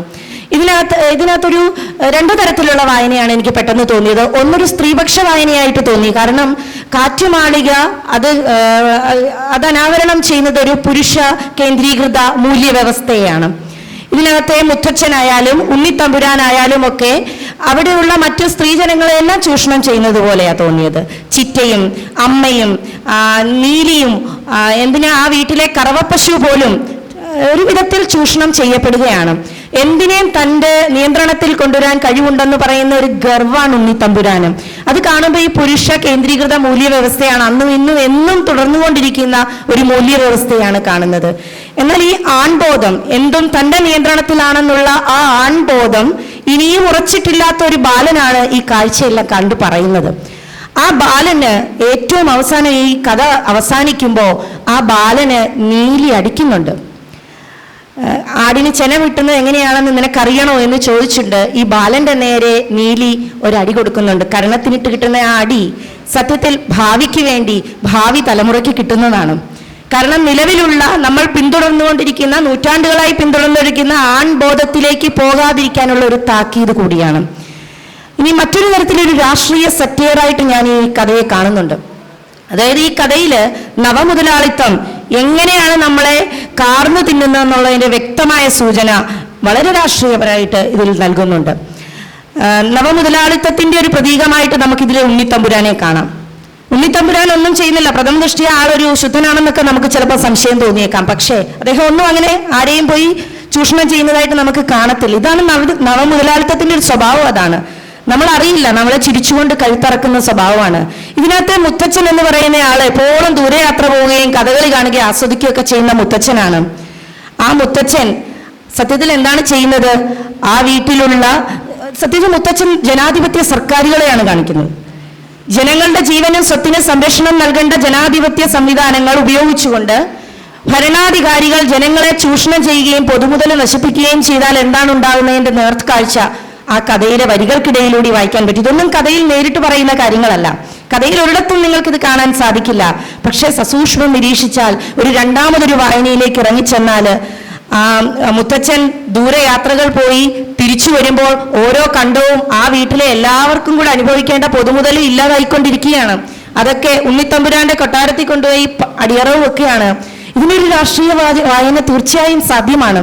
നമുക്കറിയാം, നവമുതലാളിത്തത്തിന് മുമ്പിൽ കൊണ്ട് പൊതുമുതലെല്ലാം കൊണ്ട് അടിയറവ് വെച്ചേക്കുന്നതിൻ്റെ അവസ്ഥയൊക്കെ നമുക്കറിയാവുന്ന കാര്യം തന്നെയാണ്. ഇതൊരു കാറ്റുമാളികയുടെ അവസാനം ഞാൻ പറഞ്ഞ കരണത്തേക്കുള്ള അടി എനിക്ക് സാഹിത്യത്തിൽ വേറെ രണ്ടിടത്താണ് ഞാൻ ഇതുപോലെ ഒരു ഇഫക്റ്റ് വായിക്കുമ്പോൾ അനുഭവിച്ചിട്ടുള്ളത്. ഒന്ന് ഇബ്സന്റെ ഡോൾസ് ഹൗസ് എന്ന നാടകത്തിന്റെ അവസാനം, നാളിതുവരെ വിനീത വിധേയായിരുന്ന ഒരു ഭാര്യ തൻ്റെ വ്യക്തിത്വം തിരിച്ചറിഞ്ഞുകൊണ്ട് അത് അംഗീകരിക്കാത്ത ഭർത്താവിനെയും കുട്ടികളെയും ഉപേക്ഷിച്ച് പോകുമ്പോൾ ആ ഡോർ അടയുന്നത് കേട്ടിട്ട് മുഴുവൻ യൂറോപ്പും കിടുങ്ങിപ്പോയി എന്നാണ് പറയുന്നത്. ഒന്നത് അതുപോലെയാണ് നാഗരാജ് മഞ്ജുളന്റെ ഒരു ദളിത് പക്ഷ സിനിമയുണ്ട്, ഫാൻഡ്രി എന്ന് വെച്ചാൽ പന്നി എന്നാണ് അർത്ഥം. ഈ കാട്ടുപന്നികളെ ഓടിക്കാൻ നിയോഗിക്കപ്പെട്ട ഒരു ബാലൻ അവന്റെ സ്കൂളിലെ കൂട്ടുകാരുടെ മുമ്പിൽ വെച്ച് അപമാനിതനാവുമ്പോൾ ആ അപമാന ഭാരത്തിന്റെ അങ്ങേ അലത്രത്ത് നിന്ന് പ്രതികരിക്കാൻ എങ്ങനെ സാധിക്കുമെന്നറിയാതെ നിസ്സഹായനായി നിൽക്കുന്ന അവൻ ഒരു കല്ലെടുത്തിട്ട് ക്യാമറയുടെ ലെൻസിലേക്ക് എറിയുന്നുണ്ട്. സത്യത്തിൽ കണ്ടുകൊണ്ടിരിക്കുന്ന നമ്മൾക്ക് സിനിമ കാണുന്ന ആൾക്കാരുടെ മുഖത്തേക്ക് ആ കല്ല് വന്ന് കൊള്ളുന്നതായ ഒരു പ്രതീതിയാണ് ഉണ്ടാവുന്നത്. ഏതാണ്ട് അതേ പ്രതീതിയാണ് ഇത് വായിച്ചപ്പോൾ നീലിയുടെ അടി കൊണ്ടു ചെന്നത് ഈ പുരുഷ ആൺബോധത്തിലേക്കാണെന്ന് എനിക്ക് തോന്നി. കാന്താരിക്കടവിലും ഈ നവമുതലാളിത്തത്തിന്റെ ചെറിയ സൂചനകൾ നൽകുന്നുണ്ട്. പെട്ടെന്ന് ആരും ശ്രദ്ധിക്കില്ല. കരിങ്കല്ല് കടത്തിക്കൊണ്ടു പോകുന്നതായിട്ട് കാണുന്നുണ്ട്, അത് ആരും ശ്രദ്ധിക്കുന്നില്ല. അപ്പൊ അത്രമേൽ നോർമലൈസ് ചെയ്യുകയാണ് ഈ ചൂഷണങ്ങളെല്ലാം. അതുപോലെ അതിനകത്ത് സെക്ഷൽ പെർവേർഷനെ കുറിച്ച് പറയുന്നുണ്ട്. അറക്കൻ എന്ന പേര്, ഇതിനകത്തെ കഥകളിലെ പേരുകളെല്ലാം വളരെ ആലോചിച്ചിട്ട പേരുകളാണെന്ന് തോന്നുന്നു. നമ്മൾ ഒരിക്കലും കേട്ടിട്ടില്ലാത്ത പേരാണ് അറക്കൻ. അത്ര പരിക്കനാണ് ആ കഥാപാത്രം. ആ കഥാപാത്രം എങ്ങനെ പരിക്കനായി എന്നത് നമ്മൾ അന്വേഷിക്കേണ്ടതുണ്ട്. അതുകൊണ്ട് ഒരു വിധത്തിൽ പറഞ്ഞാൽ സാഹിത്യകാരന്മാരെ പ്രജാപതിയെന്നും അല്ലെങ്കിൽ സൃഷ്ടാവെന്നും പ്രവാചകനെന്നും ഒക്കെ പണ്ടുള്ളവർ വിളിക്കുന്നത് മറ്റൊന്നുകൊണ്ടുമല്ല, അവർക്ക് സമൂഹത്തെ മുന്നിലേക്ക് നടന്നു പോകുന്ന സമൂഹത്തെ ദീർഘദൃഷ്ടിയോടെ കാണാനും അതിനെ തിരുത്താനും ഒക്കെ സാധിക്കുന്നത് കൊണ്ട് തന്നെയാവും. ഇതിനകത്ത് ഈ കഴിഞ്ഞ ദിവസം ഒരു കുഞ്ഞ് കുളത്തിൽ ചവിട്ടി ഞെരിച്ച് കൊല്ലപ്പെടുകയുണ്ടായി. നമ്മൾ പത്രത്തിലൂടെയൊക്കെ കണ്ടതാണ്. ഒരാളുടെ സെക്ഷൽ വൈകൃതത്തിന് ഇരയായിട്ടാണ് ആ കുട്ടി അത് വീട്ടിൽ പറയുമെന്ന് പറഞ്ഞപ്പോഴാണ് അതിനെ ഇല്ലാതാക്കിയത്. ഇവിടെ അറക്കന്റെ കയ്യിൽ നിന്നൊരു പീഡനം ഏറ്റുവാങ്ങുന്നുണ്ട് ഈ സഹദേവൻ ചെറുപ്പത്തില്. ഒരുപക്ഷെ കഥയിൽ നേരിട്ട് പറയുന്നില്ലെങ്കിൽ പോലും സഹദേവന്റെയും ഇന്ദുവിന്റെയും ജീവിതം പരാജയപ്പെടാനുള്ള ഒരു കാരണം ബാല്യത്തിൽ അവനുണ്ടായ ആ സെക്ഷൽ ആയിട്ടുണ്ടായ ആ ഒരു എക്സ്പ്ലോയിറ്റേഷനിൽ നിന്നാണെന്ന് നമുക്ക് ഊഹിക്കാവുന്നതേ ഉള്ളൂ. ആകാശക്കപ്പലിനകത്തേക്ക് വരുമ്പോൾ അതിനകത്തൊരു പോസ്റ്റ് ഹ്യൂമൻ ഇന്ന് സാഹിത്യത്തിൽ ഗവേഷണം നടത്തുന്ന വിദ്യാർത്ഥികൾ ഏറ്റവും കൂടുതൽ അന്വേഷിക്കുകയും പഠിക്കുകയും ചെയ്യുന്ന ഒരു കാര്യമാണ് പോസ്റ്റ് ഹ്യൂമൻ. മനുഷ്യ കേന്ദ്രീകൃത കലകളിൽ നിന്ന് നമ്മൾ മനുഷ്യനൊപ്പം തന്നെ യന്ത്രങ്ങളെയൊക്കെ കൂട്ടുപിടിക്കാൻ തുടങ്ങിയിരിക്കുന്നു. പോസ്റ്റ് ഹ്യൂമൻ, മനുഷ്യനും അപ്പുറമുള്ള ഒരു ലോകത്തെ തന്നെ കാണിച്ചു തരുന്നത് യന്ത്രങ്ങളും ഒരു കഥാപാത്രങ്ങളാണ്. അപ്പൊ യന്ത്രങ്ങളെ ഒരു കഥാപാത്രമെന്നോ അല്ലെങ്കിൽ മനുഷ്യനെ ഒരു യന്ത്രത്തെ പോലെ ആക്കുന്നു. അങ്ങനെ പലതരത്തിലുള്ള കാഴ്ചകളും വായനകളും സാധ്യമാക്കുന്നതാണ് ആകാശക്കപ്പല്. നിർമ്മല വാരസ്യാർ ഒരു യുദ്ധവിധവ. സത്യത്തിൽ ഇത് വാക്കുകൾ കൊണ്ടുള്ള ഒരു കളിയാണ് ഉത്തരാധുനിക കഥകൾ എന്ന് പറയുന്നത്. മുമ്പ് NV കൃഷ്ണവാര്യരെ കുറിച്ച് പറയാറുണ്ട്. അദ്ദേഹം ശരിക്കും ഇംഗ്ലീഷിൽ അദ്ദേഹത്തിന്റെ പേര് എഴുതുമ്പോൾ സ്പെല്ലിംഗ് വാരിയർ, യോദ്ധാവെന്ന അർത്ഥത്തിൽ തന്നെയാണ് കൊടുക്കുന്നത്. അപ്പൊ എല്ലാവരും പറയാറുണ്ട് അദ്ദേഹം ട്രൂലി അയാളൊരു വാരിയർ തന്നെയാണെന്ന് പറയാറുണ്ട്. അപ്പൊ അതുപോലെയാണ് നിർമ്മല വാരസ്യാറിനെ കല്യാണം കഴിച്ചുകൊണ്ട് മാത്രമല്ല അവരുടെ ഭർത്താവ് ട്രൂലി ഒരു വാരിയർ തന്നെയായിരുന്നു. അങ്ങനെ പറയുന്നുണ്ട്. ഭാഷകൾ കൊണ്ടുള്ള ഒരു കളിയാണ് ഉത്തരാധുനികതയുടെ ഒരു ഏറ്റവും രസകരമായ ഒരു കാര്യം. നിർമ്മല വാരസ്യാറും പവിത്രനും തമ്മിലുള്ള ഒരു ശാരീരികവും മാനസികമായ വ്യവഹാരത്തിനപ്പുറം ഇതിനകത്തൊരു ഇക്കോ ഫെമിനിസം കാണാൻ പറ്റും. നിർമ്മല വാരസ്യാർ ഉച്ചയൂണ് കഴിഞ്ഞ് ഇങ്ങനെ വൻമരങ്ങൾ തണൽ വീഴ്ത്തുന്ന പറമ്പിലേക്ക് നോക്കിയൊക്കെ ഇരിക്കുന്നുണ്ട്. അപ്പൊ ആ ഒരു ഗ്രാമീണതയുടെ പശ്ചാത്തലത്തിൽ നിന്ന് നിർമ്മലയെ മകൾ മീനാക്ഷി കൂട്ടിക്കൊണ്ടു പോകാനായിട്ട് വരാനിരിക്കുകയാണ്. അവരിവിടുന്ന് പോകണം. ആ ഒരു ഗ്രാമീണ പശ്ചാത്തലത്തിൽ നിന്നും നാഗരികതയിലേക്ക് അവർ പോകാനിരിക്കുകയാണ്. അവർക്ക് തിരിച്ചുവരവ് ഉണ്ടാവുമെന്ന് അറിയില്ല. ഇത് നമ്മുടെ തന്നെ ഒരു ആശങ്കയാണ്. നമ്മുടെ കുറച്ചു മുമ്പ് ഒരു സുഹൃത്ത് സംസാരിച്ചപ്പോൾ പറഞ്ഞു, കുറെ വർഷങ്ങൾക്ക് മുമ്പ് കേരളം വിട്ടുപോയ ആളാണ് സ്മിത, ഇവിടെ ഉണ്ട്. സ്മിത തിരിച്ചു വന്നപ്പോൾ ആകെ ലോകം മാറിയിരിക്കുന്നു. കേരളത്തിലെ അവസ്ഥ പണ്ട് മനസ്സിലുണ്ടായിരുന്ന കേരളമല്ല ഇപ്പോൾ. ഇവിടെ നമ്മളും ഇത് തന്നെയാണ്, ഗ്രാമീണ നിന്ന് നാഗരികതയിലേക്കൊക്കെ പോവുകയാണ്. അപ്പം അങ്ങനെ ഒരു യാത്ര, അതിനൊരു മടങ്ങിവരവുണ്ടോ എന്ന് നിർമ്മല വാരസ്യാർ സംശയിക്കുന്നുണ്ട്. പെണ്ണും മണ്ണും ഒരുപോലെയാണെന്ന് മറ്റൊരു കഥയിൽ പറയുന്നുണ്ട്. ഒരു വിധത്തിൽ പറഞ്ഞാൽ അനന്തരാവകാശികൾ തിരിഞ്ഞു നോക്കാത്ത നിർമ്മല വാരസ്യാറുടെ പറമ്പ് പോലെ തന്നെയാണ് നിർമ്മല വാരസ്യാർ എന്ന പെണ്ണുടലിന്റെ അവസ്ഥയും. അപ്പൊ അങ്ങനെയൊക്കെയുള്ള ഒരു വായന നിർമ്മല വാരസ്യാർ എന്ന കഥയിലുണ്ട്. അതിലെ ഏറ്റവും എനിക്ക് ഇഷ്ടപ്പെട്ടത് അതിന്റെ അവസാനം അവർ തമ്മിൽ സംസാരിക്കുമ്പോൾ പരസ്പരം തിരിച്ചറിയാനാവാത്ത ഭാഷയിലൂടെ സംവദിക്കുന്നത് എങ്ങനെയാണ്. ഇത് ഉത്തരാധുനികതയുടെ ഒരു സൈദ്ധാന്തികമായ സമീപനമാണ്. കാരണം ഉത്തരാധുനികത പറയുന്നത്, നേരത്തെ മുമ്പ് നമ്മൾ വിശ്വസിച്ചിരുന്നത് ഭാഷ എന്ന് പറയുന്നത് ഒരു ഏകശിലാരൂപമാണ്, അല്ല യാഥാർത്ഥ്യം എന്ന് പറയുന്ന ഏകശിലാരൂപമാണ്, ട്രൂത്ത് എന്ന് പറയുന്ന ഏകശിലാരൂപമാണെന്നാണ്. ഇപ്പൊ ഉത്തരാധുനികതയെ വന്നപ്പോൾ ട്രൂത്ത് എന്ന് പറഞ്ഞാൽ അങ്ങനെ ഒരു ട്രൂത്ത് ഇല്ല. പല സത്യങ്ങളാണുള്ളത്, പല യാഥാർത്ഥ്യങ്ങളാണുള്ളത്. ഇപ്പൊ നമ്മൾ ഹൈപ്പർ റിയാലിറ്റിയുടെ ഒക്കെ കാലത്താണ് ജീവിക്കുന്നത്. അപ്പൊ ഇവിടെ മിഷേൽ ഫൂക്കോ പറഞ്ഞതുപോലെ ഭാഷ എന്ന് പറയുന്നത് അതൊരു ബഹുമുഖമാണ്. ഇപ്പോൾ ഫൂക്കോയൊക്കെ ഭാഷയെ അധികാരവുമായാണ് ബന്ധപ്പെടുത്തിയത്. ഇവിടെ ആ അധികാരത്തിനപ്പുറം ഭാഷ സംവേദന ശേഷി ഉണ്ടാകുന്നു. ഭാഷയ്ക്കും അപ്പുറം ചില വികാരങ്ങൾ, ചില കാമനകൾ, ചില ആഗ്രഹങ്ങൾക്കൊന്നും ഭാഷ ആവശ്യമില്ല. അപ്പം ഭാഷയെക്കുറിച്ചുള്ള ഒരു ചർച്ച അതൊരു പോസ്റ്റ് മോഡേൺ ഇടപെടലാണെന്ന് തോന്നുന്നു. സിൽക്ക് സ്മിതയും ബാലൻ കെ നായരും പേരുകൊണ്ട് ആദ്യം വായിച്ച കഥ അതാണ്. ഏറ്റവും അവസാനം കൊടുത്തിരിക്കുന്ന കഥയാണെങ്കിലും പേര് കണ്ടപ്പോൾ ആദ്യം വായിക്കാൻ തോന്നിയത് അതാണ്. ഇതിനകത്ത് പോസ്റ്റ് മോഡേണിസത്തിന്റെ മറ്റൊരു ഇടപെടലാണ് മെറ്റാഫിക്ഷൻ എന്ന് പറയുന്നത്. അതികഥ എന്ന മറ്റോ ആണ് അത് മലയാളത്തിൽ പറയുന്നതെന്ന് തോന്നുന്നു. അതികഥ, അതായത് കഥയ്ക്കകത്തൊരു കഥ, കഥയുടെ സൃഷ്ടിയെക്കുറിച്ചൊക്കെ പരാമർശിക്കുന്ന കഥയെക്കുറിച്ച് ചർച്ച ചെയ്യുന്നുണ്ട് കഥയ്ക്കകത്ത്. കഥയും അതുപോലെ വായനക്കാരനും തമ്മിലുള്ള ബന്ധത്തെക്കുറിച്ച് ചർച്ച ചെയ്യുന്നുണ്ട്. ഒരു ഗ്രാമീണ വായനശാലയിൽ നടന്ന കഥാമത്സരമാണ്. കഥാമത്സരത്തിന് മാർക്കിടുന്ന ഒരു ജഡ്ജാണ് ആ കഥ നമ്മളോട് പറയുന്നത്. മറ്റു 2 ജഡ്ജിമാർ ഒരേ മാർക്ക് കൊടുത്തിരിക്കുകയാണ്. അപ്പൊ 2 കഥകളും മെച്ചപ്പെട്ട കഥകൾ ആ കഥയിൽ ഒന്നിനെ തിരഞ്ഞെടുക്കുന്ന ഇനി ഞാനും കൂടെ ഒരേ മാർക്ക് നൽകിയാൽ അത് നറുക്കെടുപ്പിലൂടെ തിരഞ്ഞെടുക്കണം. മികച്ച കഥകൾ ഒരിക്കലും നറുക്കെടുപ്പിലൂടെ തിരഞ്ഞെടുക്കുന്നതാവരുതെന്ന് അഭിപ്രായപ്പെട്ടുകൊണ്ട് എന്നെക്കാളും മികച്ച രീതിയിൽ ഇതിലെ കഥാ തിരഞ്ഞെടുപ്പ് നടത്താൻ എൻ്റെ വായനക്കാർക്ക് കഴിയുമെന്ന് പറയുമ്പോൾ ആ വായനക്കാരൻ്റെ റോള്, വായനക്കാരൻ അർത്ഥത്തെ സമ്പുഷ്ടമാക്കുന്നു, അല്ലെങ്കിൽ അർത്ഥത്തിലേക്ക് സംഭാവന നൽകുന്നു എന്ന തരത്തിലുള്ള റൊളാൻ ബാർത്തിൻ്റെയൊക്കെ കാഴ്ചപ്പാടാണ് അവിടെ ഊട്ടി ഉറപ്പിച്ചിരിക്കുന്നത്. റീഡർ റെസ്പോൺസ് തിയറി എന്നൊക്കെ വേണമെങ്കിൽ നമുക്കതിനെ മറ്റൊരു തരത്തിൽ കാണാൻ സാധിക്കും. അങ്ങനെ ഈ രണ്ട് കഥകൾ നമ്മളോട് പറയുകയാണ്. ഈ രണ്ട് കഥകളിലും മനുഷ്യനല്ലാത്ത ഒരു കഥാപാത്രം വേണമെന്ന് നിർബന്ധം ഉണ്ടായിരുന്നു കഥാമത്സരത്തിനകത്ത്. മനുഷ്യൻ എന്ന് പറയുന്നത് മാത്രമാണ് സെന്റർ എന്ന് കരുതിയിരുന്ന ലോകത്തിലെ ആ ലോകക്രമത്തെ മാറി ചിന്തിക്കുകയാണ് ഇവിടെ നമ്മൾ ചെയ്യുന്നത്. ഇതിനകത്തെ ആദ്യത്തെ കഥയിലെ രണ്ട് ഇണക്കുരുവികൾ, പ്രാവുകൾ വരുന്നുണ്ട്. വളരെ രസകരമായ രീതിയിലാണ് ഈ പ്രാവുകളെ അവതരിപ്പിക്കുന്നത്. ഈ പ്രാവുകൾ ആ കഥയിലുള്ള ആനന്ദിന്റെയും ആ കഥയിലെ തങ്കം ഫിലിപ്പിന്റെയും തന്നെ ഒരു അപരബോധമാണ്, അപരാണ് അല്ലെങ്കിൽ അബോധമാണോ എന്നൊക്കെ ഒരു ഘട്ടത്തിൽ നമുക്ക് സംശയിച്ചു. പ്രാവുകൾ യഥാർത്ഥത്തിൽ പ്രാവുകൾ തന്നെയാണോ, അതോ പ്രാവുകൾ അവിടെയുള്ള മറ്റു രണ്ട് ജോലിക്കാരാണോ? ഇങ്ങനെയുള്ള ചിന്തകളിലേക്കൊക്കെ നമ്മളെ കൊണ്ടുപോകുന്നതാണ്. ബാലൻ കെ നായരാണെങ്കിലും ശ്രീരാമൻ, മറ്റൊരു പേരാണ് ശ്രീരാമൻ ആ തവളയെ എടുത്തിട്ട് കിണറ്റിലേക്ക് ഇടുന്നതൊക്കെ വീണ്ടും വീണ്ടും ചിന്തിക്കേണ്ട കാര്യമാണ്, ചിന്തയെ പ്രചോദിപ്പിക്കുന്ന അല്ലെങ്കിൽ പ്രകോപിപ്പിക്കുന്ന കാര്യമാണ്. അങ്ങനെ ഈ കഥകളിലുടനീളം കാവ്യാത്മകത ഉണ്ടെന്ന് പറഞ്ഞു. നമുക്കറിയാം ചില കാര്യങ്ങൾ നമ്മൾ പറയാതിരിക്കുമ്പോഴാണ് അതിൻ്റെ ഭംഗി എന്ന് പറയും. അപ്പം ഈ കഥയിലുടനീളം പറയപ്പെടാതെ പോകുന്ന, അറിയപ്പെടാതെ പോകുന്ന, അടക്കി വച്ചിരിക്കുന്ന പല കാമവും കാമനയും ഒക്കെയാണ് ഈ കഥയിലുടനീളമുള്ളത്. ഈ കഥ വായിക്കുമ്പോൾ ഇതിൽ ചിലത് നമ്മൾ അടക്കി വെച്ചിരിക്കുന്ന നമ്മളെ തന്നെ നമുക്ക് കാണാൻ സാധിക്കും. നമുക്ക് പരിചിതമായ ഒരുപാട് മുഖങ്ങൾ കാണാൻ സാധിക്കും. അങ്ങനെ ഒരു പല തരത്തിൽ വായിക്കാൻ പറ്റുന്ന നമ്മുടെ ഓരോരുത്തരുടെയും അനുഭവ പരിസരത്ത് നിന്നുകൊണ്ട്, അറിവിന്റെ പരിസരത്ത് നിന്നുകൊണ്ട് നമുക്ക് ഓരോരുത്തർക്കും ഇതിൽ നിന്ന് ഓരോ കഥകൾ ഉണ്ടാക്കിയെടുക്കാൻ സാധിക്കും. അതുകൊണ്ടാണ് ഈ കഥകൾ അദ്ദേഹം നമുക്കായിട്ട് നൽകിയിരിക്കുകയാണ്. നമുക്ക് എങ്ങനെ വേണേലും, ഒരുപക്ഷെ ഞാൻ വായിച്ചതുപോലെ ആയിരിക്കില്ല എഴുത്തുകാരൻ വിചാരിച്ചിട്ടുണ്ടാവുക. അത് ആ എഴുത്തുകാരൻ്റെ ആ സർഗസൃഷ്ടിയുടെ ആ പ്രതിഭയുടെ ലക്ഷണമാണ് നമുക്ക് പലതരത്തിൽ വായിക്കാൻ സാധിക്കുന്നു എന്നുള്ളത്. അങ്ങനെ ഈ പുസ്തകം നിങ്ങൾ എല്ലാവരും വായിക്കണം. മുമ്പൊക്കെ ഞാൻ ഒറ്റ സ്ട്രെച്ചിൽ ഒരു പുസ്തകം വായിക്കുന്ന ആളായിരുന്നു. പിന്നെ ജീവിത സാഹചര്യങ്ങളൊക്കെ മാറി എനിക്ക് ഒറ്റ സ്ട്രെച്ചിൽ ഒരിക്കലും പുസ്തകം വായിക്കാൻ പറ്റാത്ത അവസ്ഥ വന്നു. ഈ പുസ്തകം കയ്യിൽ കിട്ടിയപ്പോൾ ഒറ്റ സ്ട്രെച്ചിൽ വായിക്കണമെന്ന് കരുതി വീട്ടിൽ എല്ലാവരോടും പറഞ്ഞു അതിനുള്ള അറേഞ്ച്മെന്റ്സ് എല്ലാം ചെയ്തിട്ടിരിക്കുകയായിരുന്നു. എങ്കിലും ഒരു കഥ വായിച്ചപ്പോൾ എനിക്ക് തോന്നി ഒറ്റ സ്ട്രെച്ചിൽ വായിക്കുന്നതല്ല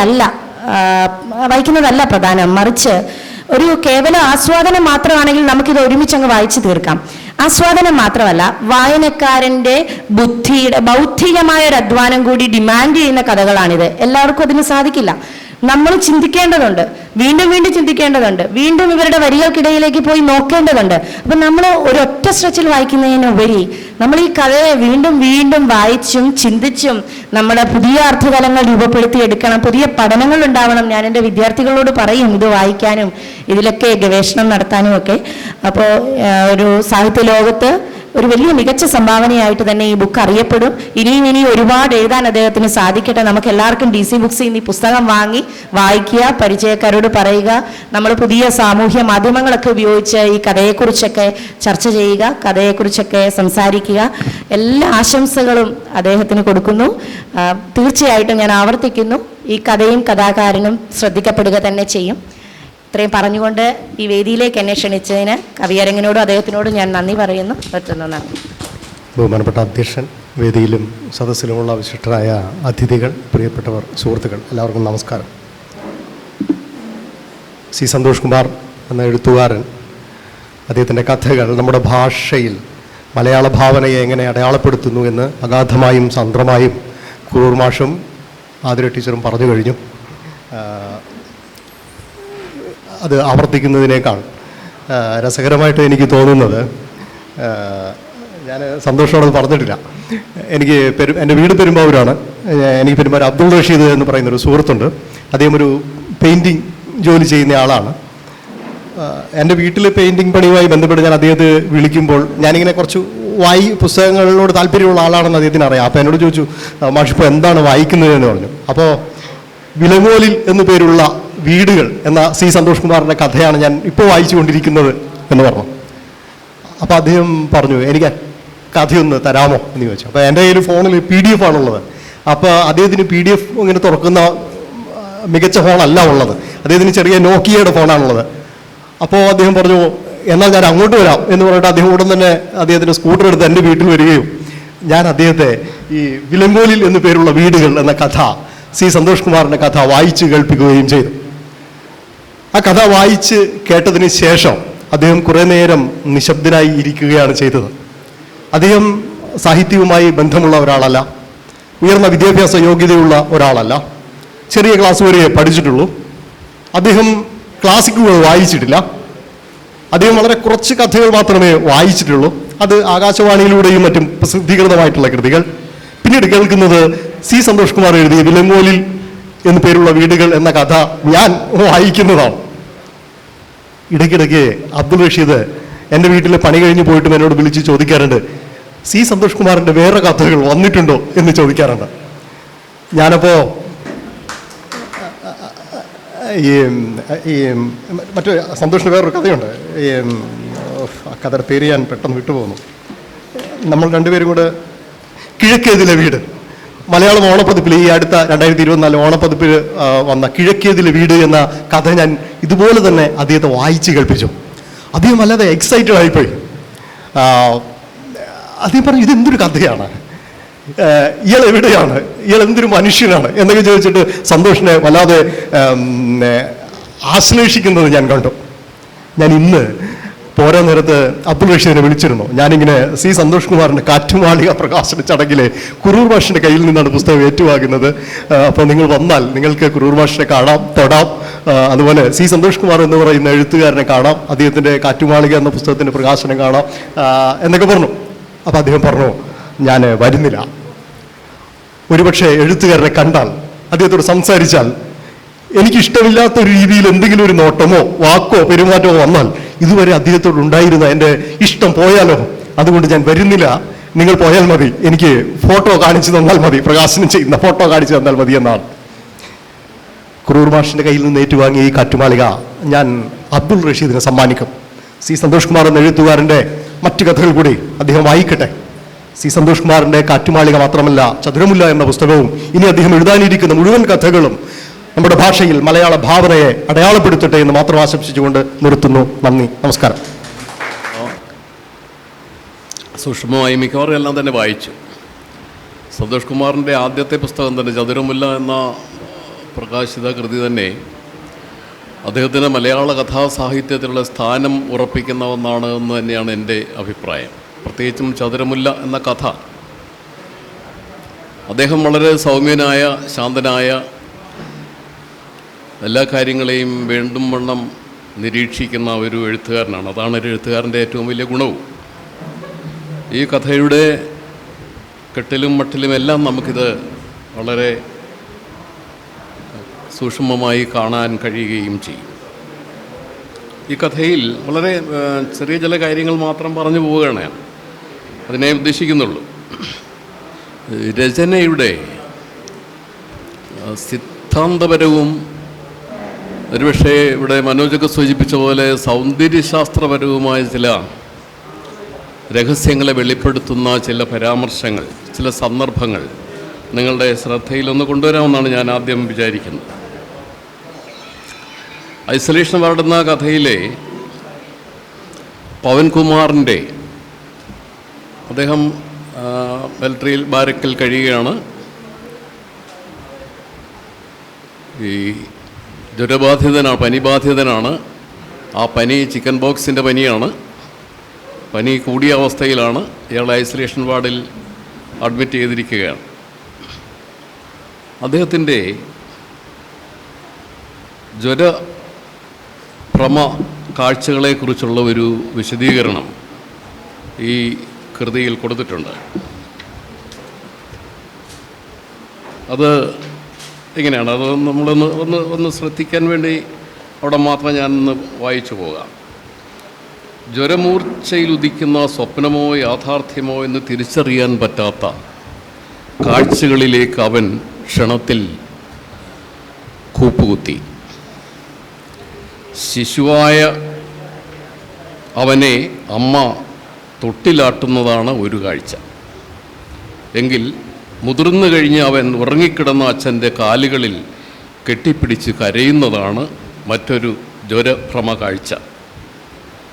ഇനിയുമൊന്ന് തൻ്റെ കരിങ്കവിളിൽ ഒന്ന് ചുംബിക്കാമോ എന്ന് രതിക്കാരനായ ഇളങ്കോവൻ യാചിക്കുന്നതാണ് മറ്റൊരു കാഴ്ച. ഇനിയുമൊന്ന് നൈറ്റ് റോൾ കോളിൽ കാളിയപ്പൻ സീനിയർ ഓഫീസർ അദ്ദേഹം പരിശോധനയ്ക്ക് എത്തുന്നതാണ് ഇനിയും ഒരു കാഴ്ച. അത്രയുമായപ്പോഴേക്ക് അതാണ് ശ്രദ്ധിക്കേണ്ട വാക്യം. ജ്വരഭ്രമത്തിലെ കാഴ്ചകൾക്ക് കഥകളുടെ ചിട്ടവട്ടങ്ങൾക്കൊപ്പിച്ചെന്നതുപോലെ ഒരു നൈരന്തര്യം കൈവരാൻ തുടങ്ങി. ഇതാണ് ആ പരാമർശം.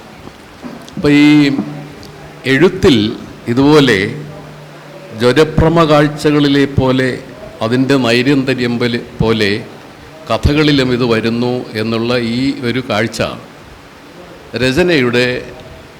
വാസ്തവത്തിൽ രചനയുടെ ഒരു വിശേഷപ്പെട്ട ഒരു രഹസ്യത്തെ വെളിപ്പെടുത്തുകയാണ് ഈ കഥാകാരൻ എന്നെനിക്ക് തോന്നുന്നു. കാരണം രചന സംഭവിക്കുന്നത് പലപ്പോഴും ഇത്തരത്തിലുള്ള ഒരു മാനസിക അവസ്ഥയിലാണ്. ജ്വരബാധിതനായൊരു അല്ലെങ്കിൽ ഒരു രോഗാതുരമായ ഒരു മനസ്സിൻ്റെ സർഗാത്മകതയെ ഉപയോഗപ്പെടുത്തുന്ന ഒരു സ്ഥിതിയിലാണ് വാസ്തവത്തിൽ രചനകൾ ഉണ്ടാവുന്നത് എന്ന ഒരു കാഴ്ചപ്പാട് അതിൽ അന്തർഭവിച്ചിരിക്കുന്ന നമുക്ക് കാണാൻ കഴിയും. ഒടുവിലത്തെ കഥയിൽ ഇതുപോലെ തന്നെ നമ്മൾ ശ്രദ്ധിക്കേണ്ട ഒരു വാക്യം മാത്രം വായിക്കാം. നല്ല സാഹിത്യത്തെ നിർണയിക്കുന്നത് അജ്ഞാതരായ വായനക്കാരുടെ പക്ഷപാതിത്വമല്ലാതെ മറ്റെന്താണ്? ഇതാണ് ചോദ്യം. നല്ല സാഹിത്യത്തെ നിർണയിക്കുന്നത് അജ്ഞാതരായ വായനക്കാരുടെ അഭിരുചിഭേദമെന്നല്ല അദ്ദേഹം സൂചിപ്പിക്കുന്നത്, അഭിരുചി വ്യത്യാസമെന്നല്ല, പക്ഷപാതിത്വമാണെന്നാണ്. അപ്പോൾ സാഹിത്യത്തെ സംബന്ധിക്കുന്ന ഈ പക്ഷപാതിത്വങ്ങൾക്ക് ഒരു വിശേഷപ്പെട്ട സ്ഥാനമുണ്ട്. അതാണ് അതിൻ്റെ സൗന്ദര്യാത്മകതയെ നിർണ്ണയിക്കുന്നത്, ആസ്വാദനത്തെ നിർണ്ണയിക്കുന്ന ഒരു സൈദ്ധാന്തികമായ ഒരു പ്രശ്നം മുന്നോട്ട് വയ്ക്കുകയാണ് അദ്ദേഹം. അതാണ് ഈ രണ്ട് കഥകൾ മാത്രം ഞാനെടുത്ത് ഈ ഒരു കോണ്ടസ്റ്റിൽ പറയുന്നത്. മറ്റൊന്ന് സിൽക്ക് സ്മിതയും ബാലൻ കെ നായരും എന്നു പേരുള്ള ഒടുവിലത്തെ ആ കഥ വളരെ രസകരമായൊരു കഥയാണ്. അത് വായിച്ചപ്പോൾ ഞാനിവിടെ മനോജ് കുറോറിനോട് പറയുകയായിരുന്നു, സക്കറിയയുടെ ഇവിടെ വരെയുടെ പരസ്യ വണ്ടി പുറപ്പെടുന്നു എന്ന പേരിൽ ഒരു കഥയുണ്ട്. നമ്മൾ സത്യത്തിൽ അതിൻ്റെ ടൈറ്റിൽ കണ്ടിട്ടാണ് ആ കഥ വായിക്കണം എന്ന് നമുക്ക് തോന്നുന്നത്. എന്ന് പറഞ്ഞതുപോലെയുള്ള ഒരു കഥയാണ് സിൽക്ക് സ്മിതയും ബാലൻ കെ നായരും. അതിൽ ഇതുപോലെ നമുക്ക് ഒന്ന് കാണാം. അതാണ് ഈ 228 പേജ്. അത് ഞാൻ പറഞ്ഞു കഴിഞ്ഞു എന്ന് തോന്നുന്നു. ശരിയാണ്. മറ്റൊന്ന്, കഥകളിൽ ആവർത്തിച്ച് എനിക്ക് തോന്നിയ ഒരു സംഗതി, കഥകളിൽ ആവർത്തിച്ച് തന്നെ വരുന്ന ലൈംഗിക അഭിരതിയുടെ ചിഹ്നങ്ങളും സൂചകങ്ങളുമാണ്.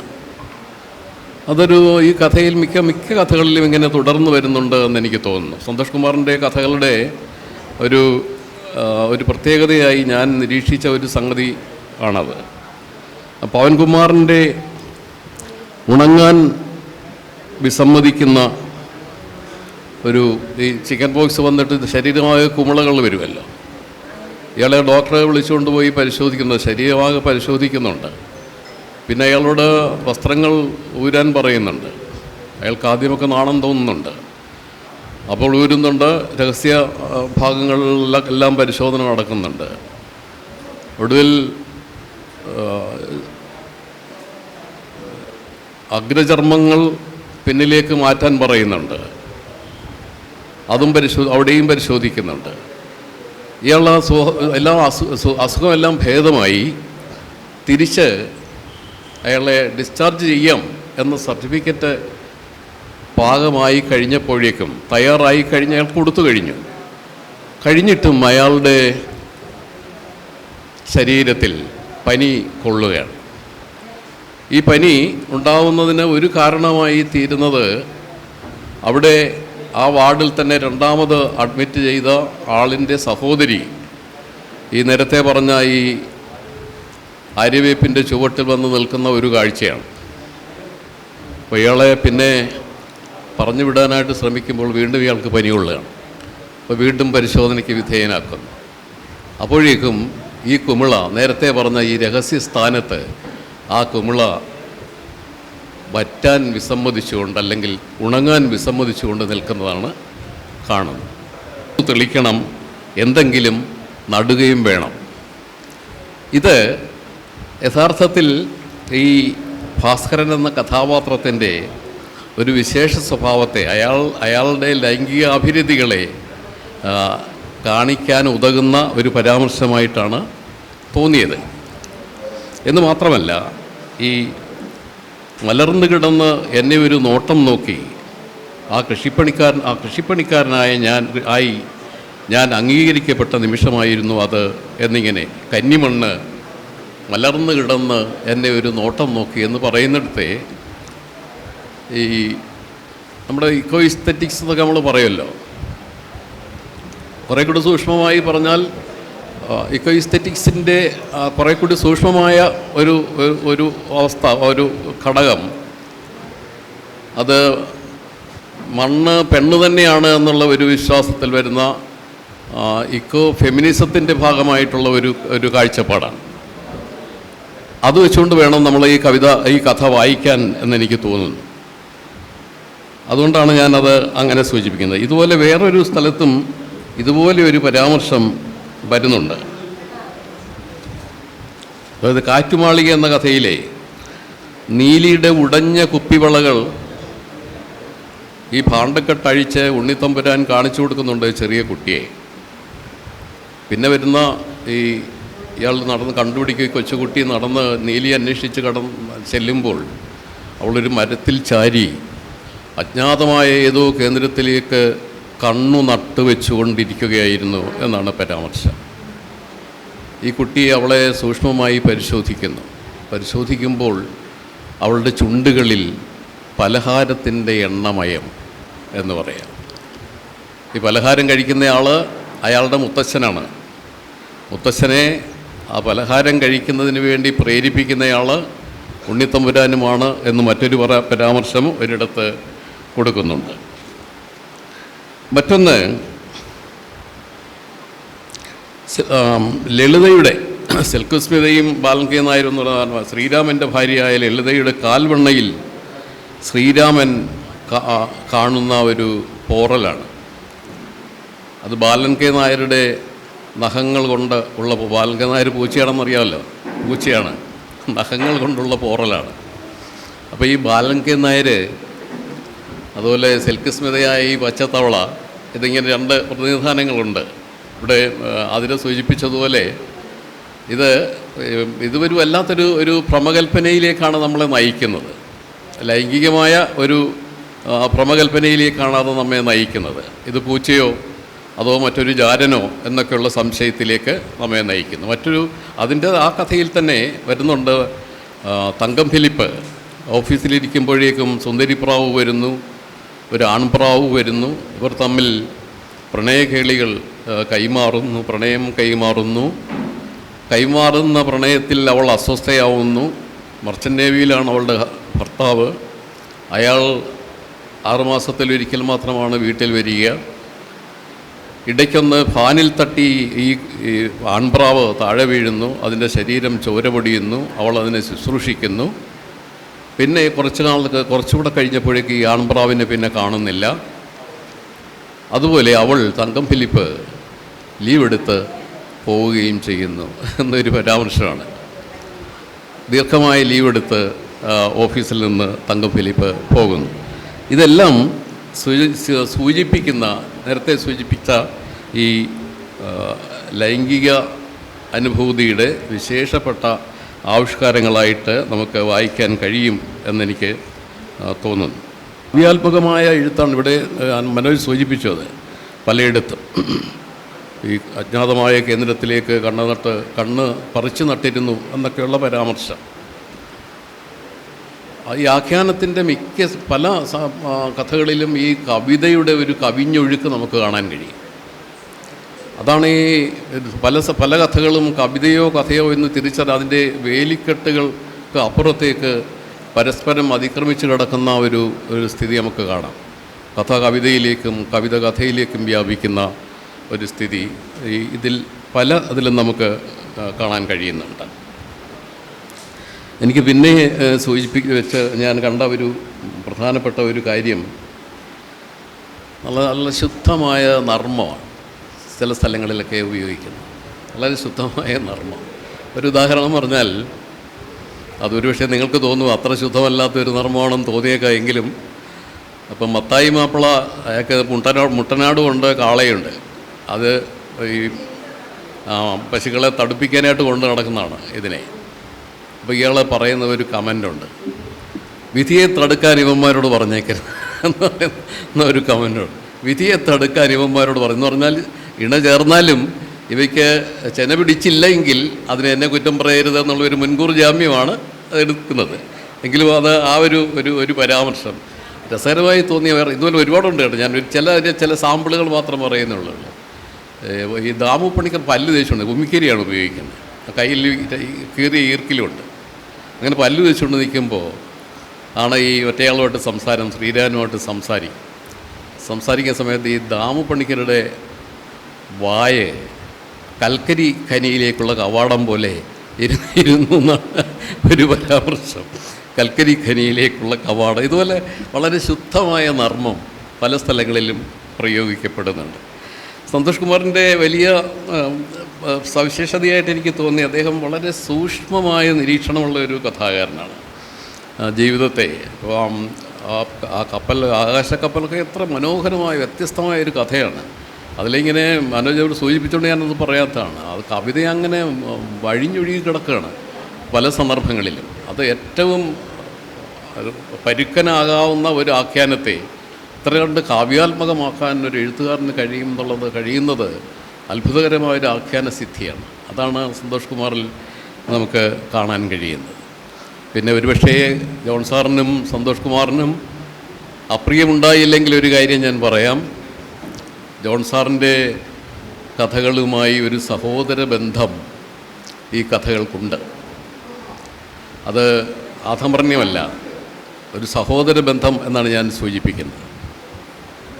ആ രീതിയിൽ അതാണ് ഈ കാവ്യാത്മകത ഒന്ന്, വളരെ സൂക്ഷ്മമായ നിരീക്ഷണ പാഠവും മറ്റൊന്ന്, ഭാഷയുടെ ഏറ്റവും സാന്ദ്രമായ രൂപത്തെ ഉപയോഗിക്കുന്ന ആഖ്യാന കൗശലം വേറൊന്ന്, ഉപയോഗിക്കുന്ന നിരവധി ആഖ്യാന തന്ത്രങ്ങളുടെ സാദൃശ്യം. ഇതെല്ലാം ഈ രണ്ട് കഥാകാരന്മാരുടെയും കഥകൾക്ക് ഒരു സാഹോദര്യം നൽകുന്നുണ്ട് എന്നുകൂടി നിരീക്ഷിച്ചുകൊണ്ട് എൻ്റെ ഈ ചെറിയ വാക്കുകൾ ഉപസംഹരിക്കുന്നു. സദസ്സിലുമിരിക്കുന്ന പ്രിയപ്പെട്ടവരെ, ഉള്ളത് പറഞ്ഞ് ഇല്ലാത്തതാണെന്ന് തോന്നിപ്പിക്കാനും ഇല്ലാത്തത് പറഞ്ഞ് ഉള്ളതാണെന്ന് തോന്നിപ്പിക്കാനും മികച്ച കഥാകൃത്തുക്കൾക്ക് ഒരു സിദ്ധി തന്നെയുണ്ട്. എൻ്റെ കഥ എഴുതിയ മാധവിക്കുട്ടി മുതൽ ഗംഭീരമായ കുറിപ്പുകൾ എഴുതുന്ന നമ്മുടെ പ്രിയ സുഹൃത്ത് മനോജ വെങ്ങോല വരെ ഇങ്ങനെ നമ്മളെ വിസ്മയിപ്പിച്ചിട്ടുണ്ട്. ഇതിൻ്റെയൊക്കെ ഇടയ്ക്ക് നിൽക്കുന്ന ഒരു രചനാ പദ്ധതിയായി തോന്നിയിട്ടുണ്ട് സി സന്തോഷ് കുമാറിൻ്റെ കഥകൾ. സന്തോഷിൻ്റെ കഥകളെ ചുരുക്കി പറയാൻ ശ്രമിച്ചാൽ ഏറ്റവും വലിയ അസംബന്ധമായി തോന്നും. കഥയില്ലായ്മയുടെ ആഴം ചില കഥകളിൽ പറയാം. പക്ഷേ പറഞ്ഞു വരുമ്പോൾ അത് അതിഗംഭീരമായൊരു ആഖ്യാന കൗതുകവും കൗശലവുമായി മാറുന്നത് കാണാം. കഥ മാത്രമല്ല, കഥയുടെ ഗാത്രം തന്നെ കഥയായി മാറുന്ന ഒരു ആർട്ട് ഫോമാണ് സന്തോഷിൻ്റെ കഥകളെന്ന് എനിക്ക് തോന്നിയിട്ടുണ്ട്. ഐസൊലേഷൻ വാർഡ് എന്ന കഥ തന്നെ അതിൻ്റെ പ്രമേയത്തെ, അതിൻ്റെ വിഷയത്തെ നമ്മൾ വിശകലനം ചെയ്ത് മറ്റൊരാളോട് പറയാൻ ശ്രമിച്ചാൽ വിലയോ തുച്ഛം എന്ന് പറയുന്നത് പോലെ വളരെ നിസാരവൽക്കരിച്ച് നമുക്ക് പറയുവാൻ സാധിക്കും. ജീവിതത്തിലെ കാഴ്ചകൾ, ചിത്രങ്ങൾ, സങ്കല്പനങ്ങൾ ഇതെല്ലാം കൂടിക്കുഴഞ്ഞു പോകുന്ന ഒരു ആഖ്യാനത്തിൻ്റെ ഇഴയടുപ്പമുണ്ട്. പായ നെയ്യുന്ന പോലെയൊരു നെയ്ത്തുണ്ട്. അതാണ് സന്തോഷിൻ്റെ കഥ, സന്തോഷിൻ്റെ കല. അത് നമ്മളെ മായികമായ ഒരു ലോകത്തിലേക്ക് പലപ്പോഴും നയിക്കും. നേർരേഖയിൽ പറയാവുന്ന കാര്യങ്ങൾ ചിലപ്പോൾ വളച്ചു പറയും, വളച്ചു പറയാവുന്നത് ചിലപ്പോൾ നേരെ പറയും. അവിടെയാണ് സന്തോഷിലെ കലാകാരനെ, സന്തോഷിലെ ആ ക്രാഫ്റ്റ് വർക്കറെ, സന്തോഷിലെ ആ ഒരു അക്ഷര കൗശലക്കാരനെ നമ്മൾ കാണുന്നത്. അവിടെ ചിലപ്പോൾ കവിതയുടെ രസതന്ത്രമായിരിക്കും, ചിലപ്പോൾ നർമ്മത്തിൻ്റെ നേരിയ നനവായിരിക്കും, ചിലപ്പോൾ തത്വചിന്തയായിരിക്കും. പറയാൻ പറ്റില്ല അവിടെ പ്രത്യക്ഷപ്പെടുന്നത് ആഖ്യാതാവ് ഏതു രൂപത്തിലാണെന്ന്. അതുകൊണ്ട് തന്നെ വായനയുടെ ഒരു വളരെ വ്യത്യസ്തമായ ഒരു ഈസ്തറ്റിക്കാണ് സന്തോഷിൻ്റെ രചനകൾ എനിക്ക് പകർന്നു തരുന്നത്. കിഴക്കേതിലെ വീട്, കാന്താരിക്കടവ്, കാറ്റുമാളിക, ആമ്പക്കാടൻ കപ്പകൃഷിക്ക് ഒരു മാർഗരേഖ, ഇങ്ങനെ തുടങ്ങുന്ന ചില കഥകൾ എനിക്ക് പ്രത്യേകമായ ഒരു രസം പകർന്നു തന്നവയാണ്. അതിൽ പ്രമേയം കൊണ്ട് ഒത്തിരി പുതുമ വേണമെങ്കിൽ പറയാൻ ഇല്ലാത്ത ഒരു കഥയാണ് കാന്താരിക്കടവ്. പക്ഷേ ആഖ്യാനത്തിൻ്റെ മഹാകൗശലം എനിക്കതിനകത്ത് അനുഭവിക്കാൻ സാധിച്ചു. ഈ കഥകൾ എന്നെ ഭ്രമിപ്പിക്കുന്നു, രസിപ്പിക്കുന്നു. ഇനിയും ഈ കഥാകൃത്തിൻ്റെ ഗംഭീരമായ കഥകൾക്ക് വേണ്ടി ഞാൻ കാത്തിരിക്കുന്നു. ആശംസകൾ. വളരെ വൈകി, എല്ലാവർക്കും വിഷുവാണ്, നാളെ പോകേണ്ടായിരുന്നു. ഞാൻ വളരെ വേഗം പറഞ്ഞു തീർത്തോളാം. ഞാൻ ആദ്യം സന്തോഷിനെ വായിക്കുന്നത് സായാഹ്ന എന്നുള്ളൊരു ഓൺലൈൻ മാസികയിലാണ്. അപ്പോൾ പെട്ടെന്ന് പേര് നോക്കി, ഇപ്പോൾ സന്തോഷന്മാരും മനോജന്മാരും സാഹിത്യത്തിൽ ഒത്തിരിയുള്ള കാലമാണ്. ഞാനിപ്പം മനോജിനോട് പറഞ്ഞ പോലെ അവിടുന്ന് മനോജ് യാദവരുടെ വന്നെങ്കിൽ 3 പേരായിരുന്നു. അപ്പോൾ ഈ സന്തോഷ് കുമാർ, സന്തോഷ് എച്ചിക്കാനും അങ്ങനെ പെട്ട പുതിയ പേര് അന്നേരമാണ് ശ്രദ്ധിക്കുന്നത്. പിന്നീടാണ് വീക്കിലികൾ കഥ വരുന്നതും വായിക്കുന്നത്. അപ്പോൾ ഈ പറഞ്ഞ പോലെ ഒരു സൈദ്ധാന്തികമായ വിലയിരുത്തലും ഞാൻ മുതിർന്നില്ല. കാരണം മാഡവും മനോജ് സാറൊക്കെ പറഞ്ഞല്ലോ ഗംഭീരമായിട്ട് അതിനെക്കുറിച്ച്. ഓരോ കഥകളും, എല്ലാ കഥകളും ഞാൻ വായിച്ചിട്ടുണ്ട്. ഞാൻ സന്തോഷപൂർത്തിയാണ് പറയുന്നത്, ഒരു കഥകളും വായിക്കായിരുന്നു.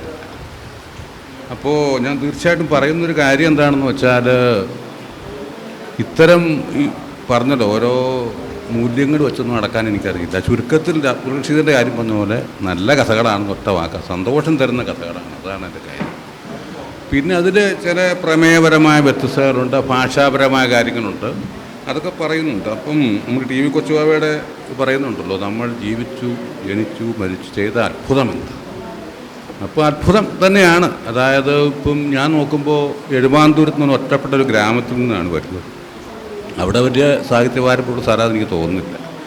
പിന്നെ അദ്ദേഹം ജോലി ചെയ്ത സ്ഥലം എന്ന് പറയുന്ന ഒന്ന് എയർഫോഴ്സ്, 2 കണക്ക് നോക്കലാണ്, ഓഡിറ്റ്. ഇത് രണ്ടും വളരെ മുരടൻ പരുക്കൻ ടൈപ്പ് ജോലിയാണ്.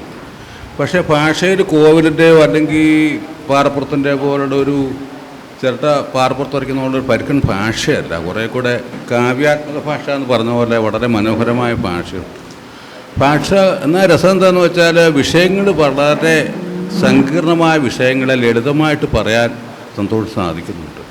പിന്നെ ഒരു പ്രത്യേകത, ചില ജീവിത യാഥാർത്ഥ്യങ്ങളെ നല്ല നിരീക്ഷണം പോലെ കൊണ്ടുവരുന്നൊരു സംഗതി കണ്ടിരുന്നു. അത് വളരെ പ്രത്യേക ഒരു കാര്യമാണ്. പലപ്പോഴും പറയാറുണ്ട്, ചില ഇങ്ങനെ 1 ലൈൻ പോലെ കൊടുക്കുന്നത് ശരിയല്ല. പല ആൾക്കാർ, വിമർശകർ കഥയിൽ പറയാറുണ്ട്. പക്ഷേ സന്തോഷ കഥകളിൽ വളരെ നമ്മുടെ ഉള്ളിൽ തട്ടുന്ന വാക്കുകൾ കഥയുടെ സന്ദർഭത്തിൽ കൃത്യമായിട്ട് കഥയുമായിട്ട് യോജിച്ച രീതിയിൽ വരുന്നുണ്ട്. പിന്നെ ജോലി ചെയ്ത കാര്യത്തിൻ്റെ പറയുന്നുണ്ട്. ആകാശക്കപ്പനുള്ള കഥ വായിക്കുമ്പോൾ ഒരു വൈമാനികൻ, ഇപ്പോൾ ഇവിടെ KSRTCയുടെ എക്സാമ്പിൾ പറഞ്ഞു. അപ്പോൾ സ്വാഭാവികമാണ്. പക്ഷേ എപ്പോഴും അങ്ങനെ വരുമ്പം നമ്മൾ ഭയപ്പെടുന്ന ഒരു കാര്യം എന്താണെന്ന് വെച്ചാൽ, ഇത്തരം ഇപ്പോൾ ഞാൻ ഞാനിപ്പോൾ റവന്യൂ എന്നുള്ള വകുപ്പുമായിട്ട് ബന്ധപ്പെട്ടൊരു കഥ എഴുതുമ്പോൾ സാങ്കേതിക പദങ്ങൾ കഥയിലേക്ക് കടന്നു വന്നാൽ അത് അനുവാചകരിലേക്ക് എത്താൻ വലിയ ബുദ്ധിമുട്ട് വരും. ഇപ്പോൾ വിമാനം എഴുത്തിൻ്റെ കഥയിൽ പ്രൊപ്പല്ലർ അങ്ങനത്തെ വലിയ സാങ്കേതിക വാക്കുകൾ ഉപയോഗിച്ചാൽ വലിയ ബുദ്ധിമുട്ടാണ്. പക്ഷെ അതൊന്നും ഒരു ബുദ്ധിമുട്ടും കൂടാതെ നമ്മളിലേക്ക് പകർന്നു തരാൻ പറ്റുന്ന മനോഹരമായ ഒരു ഭാഷ കയ്യിലുണ്ടായതുകൊണ്ടാണ് അദ്ദേഹത്തിന് അത് പറ്റിയതെന്നാണ് എൻ്റെ ഒരു ബോധ്യം. അപ്പം ഞാൻ പറഞ്ഞു വരുന്നത്, ഈ പരുക്കൻ ജീവിതയാഥാർത്ഥ്യങ്ങളെ നല്ല ഭാഷയിൽ നമ്മളിലേക്ക് സമ്മതിപ്പിക്കാൻ അദ്ദേഹത്തിന് കഴിയുന്നുണ്ട്. അതാണ് ഒരു കഥാകാരൻ എന്നുള്ള ഒരു രീതിയിൽ സന്തോഷ് കുമാറിൻ്റെ വിജയമെന്നാണ് എൻ്റെ ഒരു തോന്നൽ. നമസ്കാരം. എല്ലാവർക്കും നമസ്കാരം. കഥകൾ ജീവിതഗന്ധിയായിരിക്കണം എന്നുള്ളത് പൊതുവെ നമ്മൾ കേട്ട് പരിചയമുള്ളൊരു സിദ്ധാന്തമാണ്. പണ്ട് മുതലേ എല്ലാവരും കേട്ട് പരിചയമുള്ളൊരു സിദ്ധാന്തമാണ് കഥകൾ ജീവിതഗന്ധിയായിരിക്കണം. തീർച്ചയായിട്ടും മലയാളത്തിലെ കഥകൾ ആദ്യകാലം മുതൽ ജീവിതഗന്ധി തന്നെ ആയിരുന്നു. നമ്മൾ ആദ്യ തലമുറയുടെ കഥകളെടുത്താൽ അത് ശരിക്കും ജീവിതഗന്ധി എന്ന് തന്നെ പറയാവുന്ന ആവിഷ്കാരങ്ങളായിരുന്നു. പക്ഷേ അവരെല്ലാം ആവിഷ്കരിച്ചിരുന്നത് നമ്മുടെ ബാഹ്യജീവിതം ആയിരുന്നു എന്നുള്ള ഒരു വസ്തുതയും ഉണ്ട്.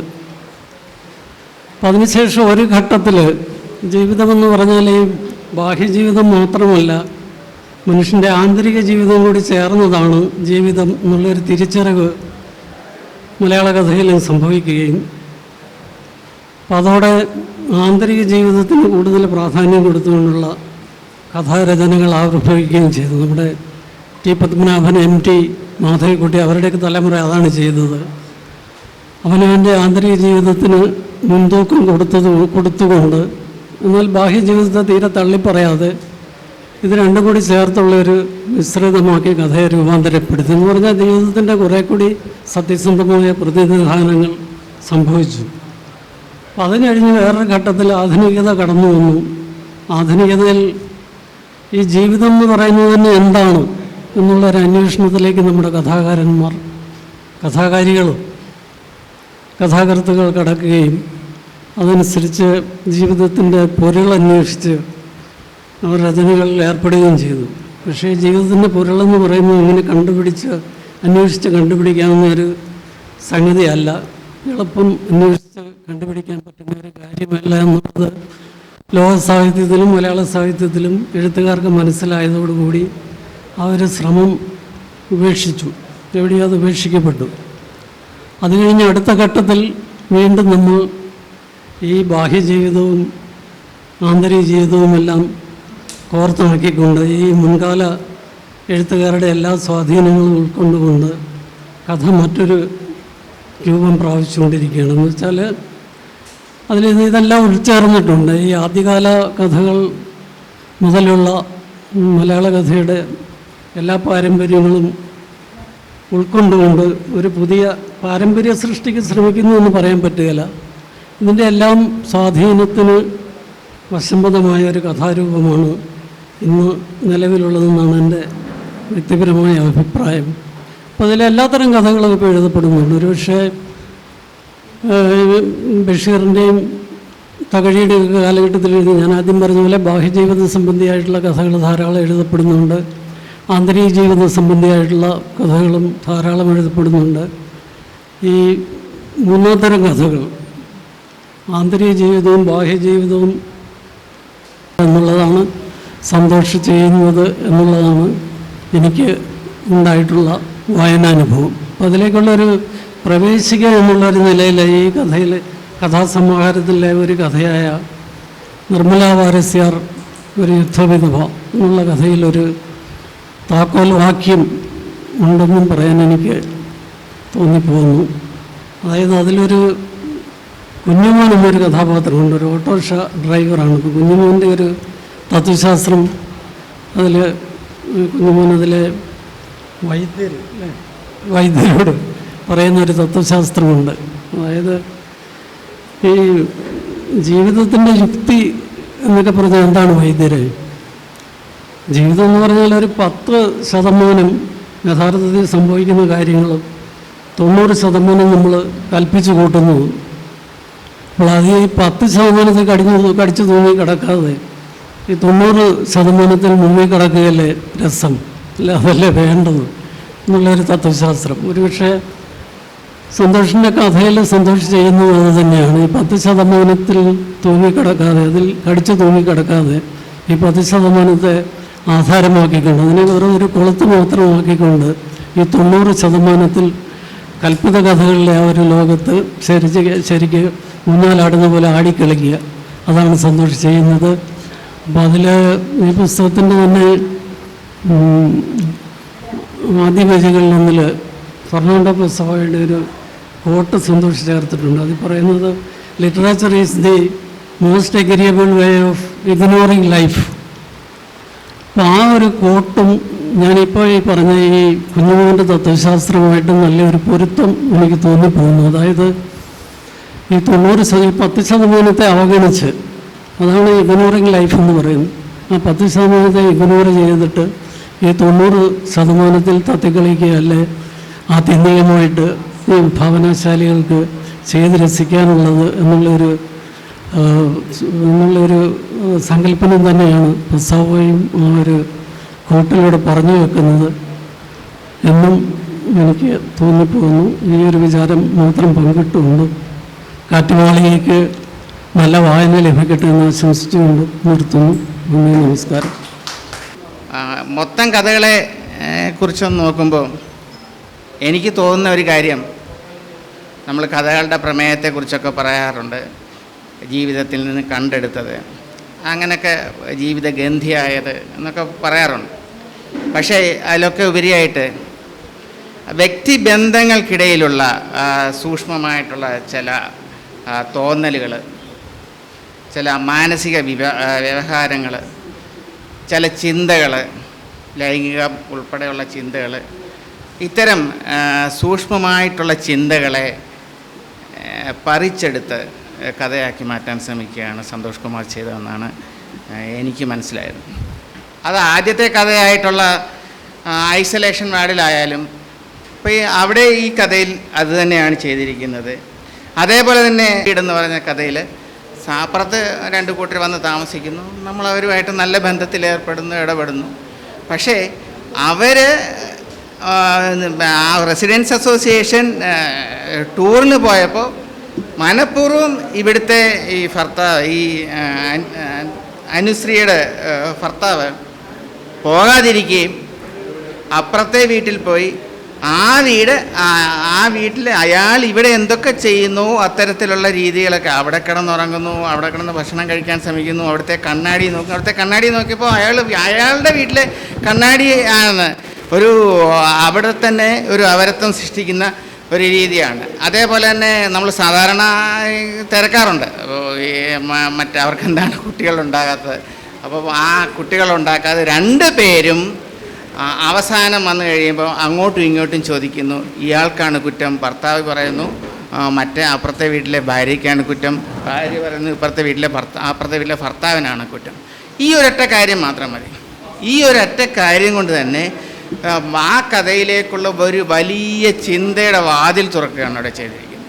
അപ്പോൾ അതൊരു നല്ല കഥാകൃത്തിൻ്റെ, അതായത് ആദ്യമായിട്ട് കഥ പറഞ്ഞുകൊണ്ട് വന്നിട്ട് അവസാനം വരുമ്പം അവരുടെ ആ മാനസിക വ്യാപാരം, അയാളുടെ മനസ്സിലെ ചിന്ത എന്തായിരുന്നു, ആ മാനസിക വ്യാപാരത്തെ തുറന്നു കാട്ടാനായിട്ട് ഒരു നല്ല കഥാകൃത്തിൻ്റെ മാത്രം പ്രത്യേകതയാണ്. അപ്പോൾ അവിടെ നിന്നൊരു ഒരു വലിയ ട്വിസ്റ്റിലേക്ക് ആ കഥ പോകുന്നു എന്നുള്ളതാണ്.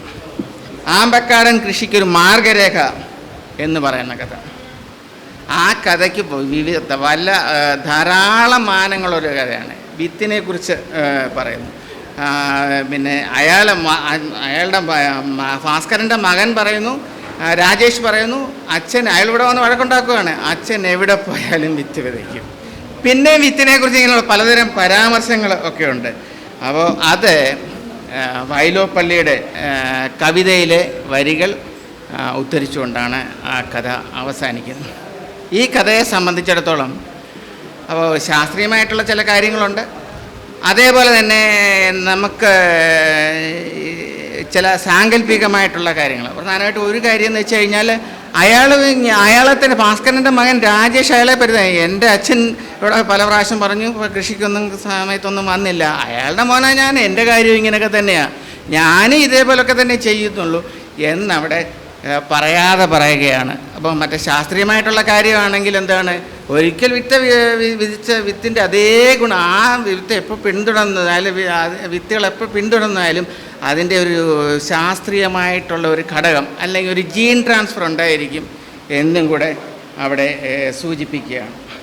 പിന്നെ നിർമ്മല വാര്യസ്യർ അവിടെ തന്നെയാണ്, അപ്പുറത്തും ഇപ്പുറത്തും 2 പേര് താമസിക്കുന്നു. സാധാരണ രീതിയിൽ പ്രത്യേകിച്ചൊന്നും ഉണ്ടാകാറ്. അവർ മുറ്റത്ത് വന്നിരിക്കുന്നു, ഇയാൾ ഇപ്പുറത്തെ മുറ്റത്ത് വന്നിരിക്കുന്നു. ഇപ്പോൾ എക്കോ ഫെമിനിസം അങ്ങനെയുള്ള കാര്യങ്ങളൊക്കെ ധാരാളം ഉണ്ട്. അതിൻ്റെ നിഴലിനെ കുറിച്ചൊക്കെ ധാരാളം ഇങ്ങനെ പറഞ്ഞു വയ്ക്കുന്നുണ്ട്. അതൊരു കാര്യം തന്നെയാണ്. അപ്പം ഇത്തരത്തിലുള്ള മാനസിക വ്യാപാരങ്ങളെ പ്രത്യേകിച്ചെടുത്തുകൊണ്ട്, അതാണ് ഈ സന്തോഷിൻ്റെ കഥയുടെ ഈ സമാഹാരത്തെ നോക്കുമ്പോൾ, ചതുരമുല്ല ഞാൻ വായിച്ചിട്ടില്ല, വെച്ച് നോക്കുമ്പോൾ ഈ പ്രമേയപരമായിട്ടുള്ള പ്രത്യേകത എന്ന് ഞാൻ മനസ്സിലാക്കുന്നു. അത് ശരിക്കും ഒരു വേറിട്ട വഴി തന്നെയാണ് തുറന്നിരിക്കുന്നത്. പല മറ്റു കഥാകൃത്തുക്കളുടെയൊക്കെ കഥകളൊന്നും നോക്കുമ്പോൾ അങ്ങനെ തന്നെ വരണമെന്ന് നിർബന്ധമില്ല. പക്ഷേ സന്തോഷിൻ്റെ മിക്ക കഥകളും അങ്ങനെ ഈ കഥാസമാഹാരത്തിലെ മിക്ക കഥകളും. അപ്പോൾ അതുകൊണ്ട് തന്നെയാണ് ഞാൻ വേറിട്ട ഒരു വഴി മലയാള ചരിത്രത്തിൽ തുറന്നു വച്ചിരിക്കുകയാണ് സന്തോഷ് കുമാർ എന്ന് പറഞ്ഞത്. അപ്പോൾ അദ്ദേഹത്തിന് സൂക്ഷ്മ നിരീക്ഷണം കൂടുതൽ ആഴത്തിലേക്ക് പോകട്ടെ എന്നും മനുഷ്യൻ്റെ മനഃശാസ്ത്രപരമായിട്ടുള്ള ധാരാളം വിശകലനങ്ങൾ ആവശ്യപ്പെടുന്ന കഥകൾ എഴുതാൻ അദ്ദേഹത്തെ കഴിയട്ടെ എന്നും ആശംസിച്ചുകൊണ്ട് ഞാൻ നിർത്തുകയാണ്. നമസ്കാരം. എല്ലാവർക്കും നമസ്കാരം. എന്നെ സംബന്ധിച്ചിടത്തോളം വളരെ സന്തോഷമുള്ള ഒരു ദിവസമാണിത്. ഏതൊരു എഴുത്തുകാരനെ സംബന്ധിച്ചിടത്തോളം സ്വന്തം പുസ്തകം പ്രകാശിപ്പിക്കപ്പെടുന്ന സന്ദർഭം സ്വാഭാവികമായും സന്തോഷമുള്ളതായിരിക്കുമല്ലോ. ഇന്നിവിടെ കൂടിയിരിക്കുന്നവരിൽ മലയാളത്തിലെ മുതിർന്ന എഴുത്തുകാരുണ്ട്, സമകാലീനരായവരുണ്ട്. കോട്ടയം കവിയരങ്ങിൻ്റെ വലിയ വായനക്കാരായ സദസ്യരുണ്ട്, എൻ്റെ സുഹൃത്തുക്കൾ, സഹപാഠികൾ, അധ്യാപകർ തുടങ്ങിയവരെല്ലാം ഉണ്ട്. ഈ സദസ്സിൽ വെച്ച് പുസ്തകം പ്രകാശിപ്പിക്കാൻ കഴിഞ്ഞത് വലിയൊരു അനുഗ്രഹമായിട്ട് കരുതുന്നു. ഈ രണ്ടാമത്തെ കഥകളുടെ പുസ്തകം പ്രസിദ്ധീകരിക്കുമ്പോൾ സ്വാഭാവികമായിട്ടും എനിക്ക് ഒരുപാട് ആശങ്കകളുണ്ട്. ആശങ്കകൾ ഓരോ കഥകൾ എഴുതി കഴിയുമ്പോഴും എഴുതാൻ തുടങ്ങുന്നതിന് മുമ്പുള്ള ആശങ്കകൾ തന്നെയാണത്. കാരണം ഒരു കഥ എഴുതി കഴിഞ്ഞ് അത് വേണ്ട രീതിയിൽ വിനിമയം ചെയ്യപ്പെട്ടോ എന്നുള്ളത് അത് ഏതൊരു എഴുത്തുകാരനും ഉണ്ടാകുന്ന ആശങ്ക തന്നെയായിരിക്കും. അപ്പോൾ അങ്ങനെ ഒരു ഫീഡ്ബാക്ക് ലഭിക്കാതാകുമ്പോൾ അത് നമ്മൾ ഉദ്ദേശിച്ച രീതിയിൽ വിനിമയം ചെയ്യപ്പെട്ടില്ലേ എന്നൊരു സംശയം എപ്പോഴും ഉണ്ടാവും. പക്ഷേ ഇന്ന് ഇവിടെ എല്ലാവരും, പ്രത്യേകിച്ചും ശ്രീ മനോജ് കുറൂറൊക്കെ അതിനെക്കുറിച്ച് സംസാരിച്ചപ്പോൾ ഞാൻ ഉദ്ദേശിച്ചത് ലക്ഷ്യത്തിൽ കൊണ്ടു എന്ന ഒരു സന്തോഷവും ചാരിതാർത്ഥ്യവും എനിക്കുണ്ടായി. മനോജ് കുറൂർ സാർ മാത്രമല്ല, ഇവിടെ സംസാരിച്ച എല്ലാവരും ഈ കഥകളെ വളരെ അതിൻ്റെ ആഴത്തിൽ ഞാൻ ആഗ്രഹിക്കുന്ന ഒരു തലത്തിൽ വിശകലനം ചെയ്തത് എനിക്ക് വളരെ സന്തോഷമുണ്ടാക്കിയ ഒരു കാര്യമാണ്. അതൊരു എഴുത്തുകാരൻ എന്ന നിലയിൽ ആർക്കും സന്തോഷമുണ്ടാക്കുന്ന ഒരു കാര്യവുമാണ്. എഴുത്ത് എന്ന് പറയുന്നത് ആർക്കും കൂട്ടുവരാൻ പറ്റാത്ത, തനിയെ ചെയ്യേണ്ട ഒരു യാത്രയാണ്. സ്വയം നടത്തുന്ന ഒരു നിശബ്ദ യുദ്ധമാണത്. ലക്ഷ്യത്തിലെത്തുമെന്ന് പോലും ഉറപ്പില്ല. തീർന്നാൽ തീർന്നു കിട്ടിയെന്നേ പറയാൻ പറ്റുള്ളൂ. അത് കഴിയുമ്പോൾ ഒരു അത്ഭുതമാണ്. തീർന്നോ, എങ്ങനെ എന്നെ കൊണ്ട് പറ്റി എന്നുള്ളൊരു അത്ഭുതം. അങ്ങനെ ഓരോ കഥകളായിട്ട് എഴുതി, അങ്ങനെ 9 കഥകളായി പുസ്തകമായെന്നൊക്കെ ഇപ്പോൾ ആലോചിക്കുമ്പോൾ ഒരു അത്ഭുതവും അതിശയവും തോന്നുന്നു, ഇത്രയൊക്കെ പറ്റിയല്ലോ എന്നുള്ളത്. അപ്പോൾ അതിൻ്റെ ഒരു സന്തോഷമുണ്ട്, അങ്ങനെ ഒരു പൂർത്തീകരണത്തിൻ്റെ സന്തോഷമുണ്ട് ഈ നിമിഷത്തിൽ. ഇതുപോലെ ഇത്രയും പേരുടെ ഈ കൂട്ടായ്മയിൽ ഇപ്പോൾ ഒരു സംതൃപ്തി എന്ന് പറഞ്ഞാൽ, ഇപ്പം പറഞ്ഞ പോലെ ഓരോ തീർച്ചയില്ലായ്മ, ഒരിക്കലും തീരാത്ത സംശയം, ഇങ്ങനെയുള്ള നീണ്ട ഒരു പ്രക്രിയയാണല്ലോ എന്തെങ്കിലും ചെറിയ കാര്യം എഴുതുക എന്ന് പറയുമ്പോൾ പോലും. ആ കാര്യത്തിനൊരു സഫലത കൈവന്നതായിട്ടുള്ള ഒരു ധന്യത ഇപ്പോൾ ഞാൻ അനുഭവിക്കുന്നുണ്ട്. അതിൻ്റെ സന്തോഷം ഈ അവസരത്തിൽ എനിക്ക് നന്ദിയോടെയും കൃതജ്ഞതയോടെയും ഓർക്കേണ്ട പലരുമുണ്ട്. ഈ പുസ്തകം ഇറങ്ങാൻ, DC ബുക്സ് വഴി ഇറങ്ങാൻ സഹായിച്ച അയ്യമ്പൻ ജോൺ സാറ്, ഇതിന് അവതാരിക എഴുതി തന്ന പ്രസന്നകുമാർ സാറ്, ഇത് പ്രസിദ്ധീകരിച്ച DC ബുക്സ്, ഈ ചടങ്ങിൽ സംബന്ധിക്കാമെന്ന് സമ്മതിക്കുകയും സന്തോഷപൂർവ്വം വന്ന് പുസ്തകം പ്രകാശിപ്പിക്കുകയും ചെയ്ത ശ്രീ മനോജ് കുറൂർ, ഇത് ഏറ്റുവാങ്ങിയ എൻ്റെ സുഹൃത്ത് മനോജ് വെങ്ങോല, പിന്നെ പുസ്തകം പരിചയപ്പെടുത്തിയ ആതിര ടീച്ചർ, ഈ ചടങ്ങിന് അധ്യക്ഷം വഹിച്ച MG ബാബുജി സാർ, പിന്നെ എൻ്റെ ക്ഷണം സ്വീകരിച്ച് ഇവിടെ വന്ന എൻ്റെ നാട്ടുകാർ, സുഹൃത്തുക്കൾ, പിന്നെ ഇതിൽ ആശംസ അർപ്പിച്ച് സംസാരിച്ച രമേശൻ മുല്ലശ്ശേരി, കൃഷ്ണകുമാർ കാരക്കാട്, ഉണ്ണികൃഷ്ണൻ കിടങ്ങൂർ,